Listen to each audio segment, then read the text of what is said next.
ಇಂಟರ್ಮಿಡಿಂಗ್ fasting like good or bad? Most of the ಜನಗಳಿಗೂ intermittent fasting ಮಾಡ್ತಿರೋ ರೀತಿನೇ ತಪ್ಪು.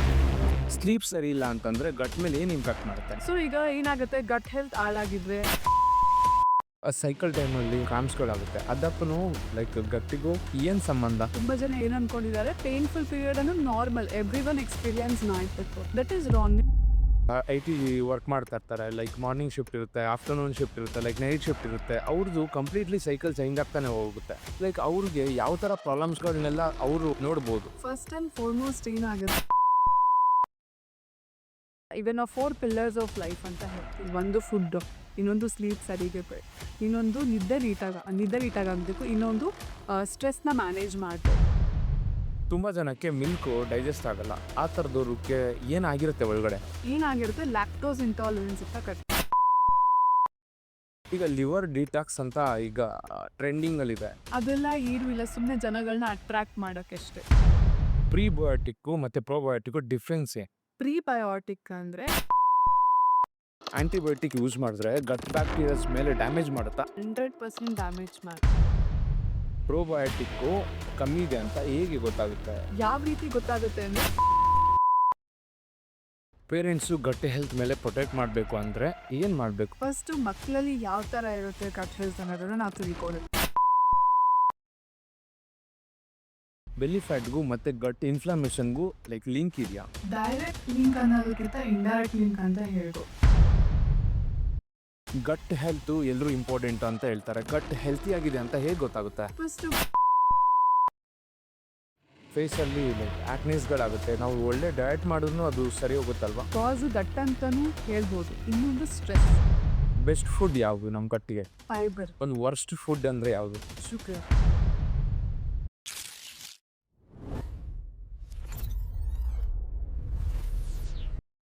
ನಮಸ್ಕಾರ friends, welcome back to fitness Guru podcast ವಿಡಿಯೋಸ್ಗೆ. ಇವತ್ತು ನಮ್ಮ ಜೊತೆ ಡಾಕ್ಟರ್ ರಶ್ಮಿ ಮೇಡಮ್ ಇದ್ದಾರೆ. ಪ್ರೋಬಯೋಟಿಕ್ ಅಂದ್ರೇನು, ಪ್ರೀಬಯೋಟಿಕ್ ಅಂತಂದ್ರೆ ಗಟ್ ಹೆಲ್ತು ಹೇಗೆ ಇಂಪ್ರೂವ್ ಮಾಡ್ತಾರೆ, ಅದರಿಂದ ಕಾನ್ಸ್ಟಿಪೇಷನ್ ಪ್ರಾಬ್ಲಮ್ಸ್ ಇತ್ತು ಅಂತಂದರೆ ವೆಯ್ಟ್ ಗೇನ್ ಆಗುತ್ತಾ, ವೆಯ್ಟು ಸ್ಟ್ರಕ್ ಆದರೆ ಗಟ್ ಇಶ್ಯೂಸ್ ಇದೆ ಅಂತನಾ? ಈ ವಿಡಿಯೋ ಕಂಪ್ಲೀಟಾಗಿ ನೋಡಿದ್ರೆ ಈ ಕ್ವಶನ್ಸ್ಗೆ ಆನ್ಸರ್ ಸಿಗುತ್ತೆ. Welcome back to my channel madam. ಮತ್ತೆ ಥ್ಯಾಂಕ್ ಯು. ಇವತ್ತು ಗಟ್ ಬಗ್ಗೆ ಮಾತಾಡ್ತಾ ಇದ್ದೀವಿ. ಲೈಕ್ ಗಟ್ನ ಸೆಕೆಂಡ್ ಬ್ರೈನ್ ಅಂತ ಹೇಳ್ತಾರೆ. ಯಾಕೆ ಅಂತಾರೆ? ಗಟ್ನ ಯಾಕೆ ಸೆಕೆಂಡ್ ಬ್ರೈನ್ ಅಂತ ಕರಿತೀವಿ ಅಂದರೆ, ನಮ್ಮ ಗಟ್ಟಲ್ಲಿ 500 ಮಿಲಿಯನ್ಸ್ ಆಫ್ ನ್ಯೂರಾನ್ಸ್ ಪ್ರೆಸೆಂಟ್ ಇದೆ. ನ್ಯೂರಾನ್ಸ್ ಅಂದರೆ ಅದನ್ನು ನಾವು ಎಂಟರಿಕ್ ನರ್ವಸ್ ಸಿಸ್ಟಮ್ ಅಂತಲೇ ಕರಿತೀವಿ, ಗಟ್ನಲ್ಲಿರೋ ನರ್ವಸ್ ಸೆಲ್ಸ್ಗೆ. ಸೊ ಅದನ್ನು ನಾವು ಸೆಕೆಂಡ್ ಬ್ರೈನ್, ಯಾಕಂದರೆ second most cluster of nerve cells ಗಟ್ಟಲ್ಲಿ ಪ್ರೆಸೆಂಟ್ ಇರುತ್ತೆ. ಅದ್ರ ಇನ್ಫಾರ್ಮೇಷನ್ ಎಲ್ಲ ವೇಗಸ್ ನರ್ವ್ ಅಂತ ಕೇಳಿರ್ಬೋದು. ವೇಗಸ್ ನರ್ವ್ ಅದ್ರ ಇನ್ಫಾರ್ಮೇಷನ್ ಎಲ್ಲ ತಗೊಂಡು ನಮ್ಮ ಬ್ರೈನ್ಗೆ ಕಮ್ಯುನಿಕೇಟ್ ಮಾಡಿ. ಸೊ ಎವ್ರಿ ಡೇ ನಮ್ಮ ಬ್ರೈನ್ ಮತ್ತು ಗಟ್ ಕಮ್ಯುನಿಕೇಟ್ ಮಾಡ್ತಾರೆ. ಸೊ ಹಾಗಾಗಿ ಈ ವಿಷಯಕ್ಕೆ ನಾವು ಗಟ್ನ ಸೆಕೆಂಡ್ ಬ್ರೈನ್ ಅಂತ ಹೇಳಿ ಕರಿತೀವಿ. ಅದೇ ನಾವು ಏನು ಗಟ್ಟಿ ಕೊಡ್ತೀವೋ ಬ್ರೈನ್ ಹಾಗೇ ಇರುತ್ತೆ. ಲೈಕ್ ನಾನ್ ವೆಜ್ ಕೊಟ್ಟರೆ ನಮ್ಮ ನೆಗೆಟಿವ್ ಆಗಿರ್ತೀವಿ, ಲೈಕ್ ವೆಜಿಟೇರಿಯನ್ಸ್ ಕೊಟ್ಟರೆ ಫುಲ್ ಆಕ್ಟಿವ್ ಆಗಿರ್ತೀವಿ, ಲೈಕ್ ಮೈಂಡು ಇನ್ನೂ ತುಂಬ ಚೆನ್ನಾಗಿ ಓಡುತ್ತೆ ಅಂತ ಹೇಳ್ತಾರೆ. ಅದು ನಿಜನಾ? ಅಂದರೆ ಯಾವ ರೀತಿ ಅದು ನಾವು ಸೈಂಟಿಫಿಕಲಿ ಎಕ್ಸ್ಪ್ಲೈನ್ ಮಾಡ್ಬೋದು ಅಂದರೆ, ಇದು ಏನಾಗುತ್ತೆ, ಗಟ್ಟಲ್ಲಿ 500 ಮಿಲಿಯನ್ಸ್ ಆಫ್ ನ್ಯೂರಾನ್ಸ್ ಇರುತ್ತೆ ಅಂತ ಹೇಳಿದೆ. ಗಟ್ಟಲ್ಲಿ ಇಮ್ಯೂನ್ ಸೆಲ್ಸ್ ಇದೆ, 70% ಇಮ್ಯೂನ್ ಸೆಲ್ಸ್ ಇದೆ. ಮತ್ತು ಗಟ್ಟಿಂದನೇ 30 ನ್ಯೂರೋ ಟ್ರಾನ್ಸ್ಮಿಟರ್ಸ್ ರಿಲೀಸ್ ಆಗುತ್ತೆ. ನಾವು ಹ್ಯಾಪಿ ಹಾರ್ಮೋನ್ ಸೆರೋಟೋನಿನ್ ಅಂತ ಹೇಳ್ತೀವಲ್ಲ, 90 to 95% ಆಫ್ ಸೆರೋಟೋನಿನ್ ನಮ್ಮ ಗಟ್ಟಿಂದನೇ ರಿಲೀಸ್ ಆಗುತ್ತೆ. ಡೋಪಮೈನು ಅಷ್ಟೇ, ಅದು ನಮ್ಮ ಕಾನ್ಸಂಟ್ರೇಷನ್ಗೆ, ಫೋಕಸ್ಗೆ ಹೆಲ್ಪ್ ಆಗುತ್ತೆ. 50% ಆಫ್ ಡೋಪಮೈನ್ ನಮ್ಮ ಗಟ್ಟಿಂದನೇ ಪ್ರೊಡ್ಯೂಸ್ ಆಗುತ್ತೆ. ಸೊ ಏನಾಗುತ್ತೆ, ನಮ್ಮ ಬ್ರೈನ್ಗಿಂತ ಅಂತ ನಾವು ಕಂಪೇರ್ ಮಾಡೋಕ್ಕಾಗಲ್ಲ, ಗಟ್ಟಲ್ಲೂ ಮ್ಯಾಕ್ಸಿಮಮ್ ನಮ್ಮ ಬ್ರೈನ್ ಅಂತ ಆಕ್ಟಿವಿಟೀಸ್ ನಡೀತಾ ಇರುತ್ತೆ. ಸೊ ಹಾಗಾಗಿ ಏನಾಗುತ್ತೆ, ನಿಮ್ಮ ಗಟ್ ಹೆಲ್ತ್ ಯಾವ ಥರ ಇದೆ, ಅಲ್ಲಿರೋ ಸೆಲ್ಸ್ಗಳು ಅದರಿಂದ ಇನ್ಫಾರ್ಮೇಷನ್ನ ಕಲೆಕ್ಟ್ ಮಾಡಿ ನಿಮ್ಮ ಮೂಡ್ ಆಗಿರ್ಬೋದು, ನಿಮ್ಮ ಮೆಂಟಲ್ ಸ್ಟೇಟಸ್ ಇರ್ಬೋದು, ಅದ್ರ ಮೇಲೆ ಡಿಸೈಡ್ ಆಗುತ್ತೆ. ಸೊ ಹಾಗಾಗಿ ಗಟ್ನ ಸೆಕೆಂಡ್ ಬ್ರೈನ್ ಅಂತ ಕರಿತೀವಿ. ನಾವೇನು ತಿಂತೀವಿ ಅದು ನಮ್ಮ ಆ್ಯಕ್ಷನ್ ಇರ್ಬೋದು. ಈಗ ಸಾತ್ವಿಕ್ ಫುಡ್ ಅಂತ ಹೇಳ್ತಾರೆ, ತಾಮಸಿಕ್ ಫುಡ್ ಅಂತ ಹೇಳ್ತಾರೆ. ಸೊ ಏನಕ್ಕೆ ಅಂದರೆ, ಕೆಲವು ಫುಡ್ಡು ನಮ್ಮ ಗಟ್ ಮೈಕ್ರೋಬ್ಸ್ನ ನರಿಶ್ ಮಾಡುತ್ತೆ. ಅದರಿಂದ ಅದು ಆಕ್ಟಿವ್ ಒಳ್ಳೊಳ್ಳೆ ಹಾರ್ಮೋನ್ಸ್ನ ರಿಲೀಸ್ ಮಾಡಿ ನಮ್ಮ ಎಂಟರಿಕ್ ಸಿಸ್ಟಮ್ನ, ನರ್ವಸ್ ಸಿಸ್ಟಮ್ನ ನರ್ಚರ್ ಮಾಡುತ್ತೆ ಮತ್ತು ಇಮ್ಯೂನ್ ಸೆಲ್ಸ್ನ ಸಪೋರ್ಟ್ ಮಾಡುತ್ತೆ. ಇದರಿಂದ ಏನಾಗುತ್ತೆ, ನಾವು ತುಂಬ ಆಕ್ಟಿವ್ ಆಗಿರ್ತೀವಿ, ಹೆಲ್ದಿ ಆಗಿರ್ತೀವಿ. ಇದು ಅದರಿರೋ ಸೈನ್ಸ್. ಗಟ್ ಹೆಲ್ತು ಸರಿ ಇಲ್ಲ ಅಂತಂದರೆ ಏನೆಲ್ಲ ಪ್ರಾಬ್ಲಮ್ಸ್ಗಳು ಬರ್ಬೋದು, ಏನೆಲ್ಲ ಸಿಂಪ್ಟಮ್ಸ್ಗಳು ನೋಡ್ಬೋದು? ಗಟ್ ಹೆಲ್ತ್ ಯಾಕೆ ಸರಿ ಇಲ್ಲ ಅನ್ನೋದು ಫಸ್ಟ್ ತಿಳ್ಕೊಬೇಕಾಗುತ್ತೆ. ಮೋಸ್ಟ್ ಆಫ್ ದ ರೀಸನ್ಸಲ್ಲಿ ಏನಾಗಿರುತ್ತೆ ಅಂದರೆ, ಗಟ್ಟಲ್ಲಿ ಗುಡ್ ಬ್ಯಾಕ್ಟೀರಿಯಾ ಮತ್ತು ಬ್ಯಾಡ್ ಬ್ಯಾಕ್ಟೀರಿಯಾಗೆ ಇಂಬ್ಯಾಲೆನ್ಸ್ ಆಗುತ್ತೆ. ಅಂದ್ರೆ ಬ್ಯಾಡ್ ಬ್ಯಾಕ್ಟೀರಿಯಾ ನಂಬರ್ ಜಾಸ್ತಿ ಇರುತ್ತೆ. ಅದಕ್ಕೆ ನಾವು ಗಟ್ ಡಿಸ್ಬಯೋಸಿಸ್ ಅಂತ ಕರೀದು. ಗಟ್ ಡಿಸ್ಬಯೋಸಿಸ್ ಆದಾಗ ಏನಾಗುತ್ತೆ, ಈ ಬ್ಯಾಡ್ ಬ್ಯಾಕ್ಟೀರಿಯಾ ಇದನ್ನ ನಾವು ನಾರ್ಮಲ್ ಆಗಿ ಒಂದು ಕಂಪ್ಯಾರಿಸನ್ ಮಾಡಿ ಹೇಳೋದಾದ್ರೆ, ಈ ಗುಡ್ ಬ್ಯಾಕ್ಟೀರಿಯಾಸ್ನ ಹೀರೋಸ್ ಅಂತ ಅನ್ಕೊಳ್ಳಿ, ಈ ಬ್ಯಾಡ್ ಬ್ಯಾಕ್ಟೀರಿಯಾಸ್ನ ವಿಲನ್ಸ್ ಅಂತ ಅನ್ಕೊಳ್ಳಿ. ಏನಾಗುತ್ತೆ, ಗುಡ್ ಬ್ಯಾಕ್ಟೀರಿಯಾ ಅಂದ್ರೆ ಹೀರೋಸ್ ಡಿಮಿನಿಷ್ ಆದಾಗ ವಿಲನ್ಸ್ಗಳು ಅರೈಸ್ ಆಗ್ತಾರೆ. ಈ ವಿಲನ್ಸ್ ಏನ್ ಮಾಡ್ತಾರೆ, ಒಂದೇ ಪ್ಲೇಸಲ್ಲಿ ಸುಮ್ಮನಿರ್ತಾರೆ, ಎಲ್ಲಾನು ಡೆಸ್ಟ್ರಾಯ್ ಮಾಡ್ಕೊಂಡು ಬರೋದು. ನಮ್ಮ ಬಾಡಿಲಿರೋ ಕ್ರೂಷಿಯಲ್ ಮೇನ್ ಆಗಿ ಏನಂದ್ರೆ ಗಟ್ ಬ್ಯಾರಿಯರ್ನ ಡೆಸ್ಟ್ರಾಯ್ ಮಾಡುತ್ತೆ. ಗಟ್ ಬ್ಯಾರಿಯರ್ ಡೆಸ್ಟ್ರಾಯ್ ಆದಾಗ ಏನಾಗುತ್ತೆ, ಟಾಕ್ಸಿನ್ಸ್ಗಳು ನಮ್ಮ ಬ್ಲಡ್ಗೆ ರಿಲೀಸ್ ಆಗುತ್ತೆ.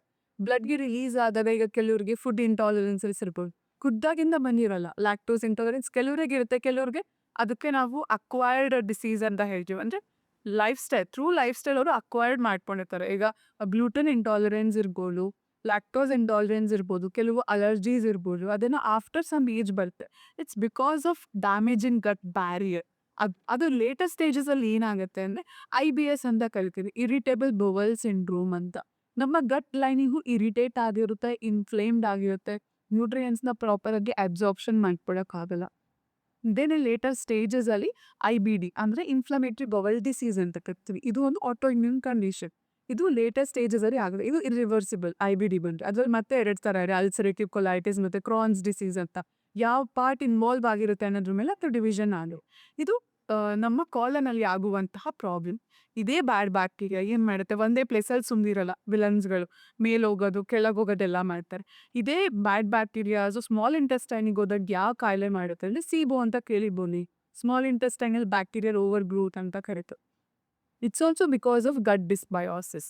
ಅದೇ ಬ್ಯಾಡ್ ಬ್ಯಾಕ್ಟೀರಿಯಾ ಸ್ಟೊಮಕಿಗೆ ಹೋದಾಗ H. ಪೈಲೋರಿ ಇನ್ಫೆಕ್ಷನ್ನ ಕಾಸ್ ಮಾಡುತ್ತೆ. ಅದು ಡ್ಯೂ ಟು ಗಟ್ ಡಿಸ್ಬಯೋಸಿಸ್. ನಾವು ಅದಕ್ಕೆ ರೂಟ್ ಕಾಸ್ನ ಟ್ರೀಟ್ ಮಾಡಿದ್ರೆ ಆಟೋಮೆಟಿಕ್ ಆಗಿ ಆ ಕಂಡೀಷನ್ ರಿಸಾಲ್ವ್ ಆಗುತ್ತೆ. ನೆಕ್ಸ್ಟು ಅದೇ ಬ್ಯಾಡ್ ಬ್ಯಾಕ್ಟೀರಿಯಾ ಯೂರಿನರಿ ಟ್ರ್ಯಾಕ್ಟಿಗೆ ಬಂದರೆ ರಿಕರೆಂಟ್ UTIs. ಯಾವುದೇ ಆಂಟಿಬಯೋಟಿಕ್ಸ್ ಕೊಟ್ಟರು ವರ್ಕ್ ಆಗಲ್ಲ ಬಿಕಾಸ್ ಆಫ್ ಗಟ್ ಡಿಸ್ಬಯೋಸಿಸ್. ಅಲ್ಲಿ ಆಂಟಿಬಯೋಟಿಕ್ಸ್ಗಿಂತ ಗಟ್ನ ಟ್ರೀಟ್ ಮಾಡಿದರೆ ಆಟೋಮೆಟಿಕ್ ಆಗಿ ಈ ಕಂಡೀಷನ್ನು ರಿವರ್ಸ್ ಆಗುತ್ತೆ. ಸೊ ಇಷ್ಟೆಲ್ಲನೂ ನಮ್ಮ ಗಟ್ ಡಿಸ್ಬಯೋಸಿಸಿಂದ ಆಗುವಂತಹ ಪ್ರಾಬ್ಲಮ್ಸ್ಗಳು. ಗಟ್ ಪ್ರಾಬ್ಲಮ್ ಆಯಿತು ಅಂದರೆ ಸ್ಟಮಕ್ ಪೇನ್ ಅಂತ ಅನ್ಕೊತಾರೆ. ಆ ಸ್ಟಮಕ್ ಪೇನ್ಗೂ ಲೈಕ್ ಗಟ್ನ ಹೆಲ್ತ್ಗೂ ಏನು ಡಿಫ್ರೆನ್ಸು? ಸ್ಟೊಮಕ್ ಪೇನ್ ಯಾವಾಗ ಬರುತ್ತೆ ಅನ್ನೋದು ತುಂಬ ಇಂಪಾರ್ಟೆಂಟ್.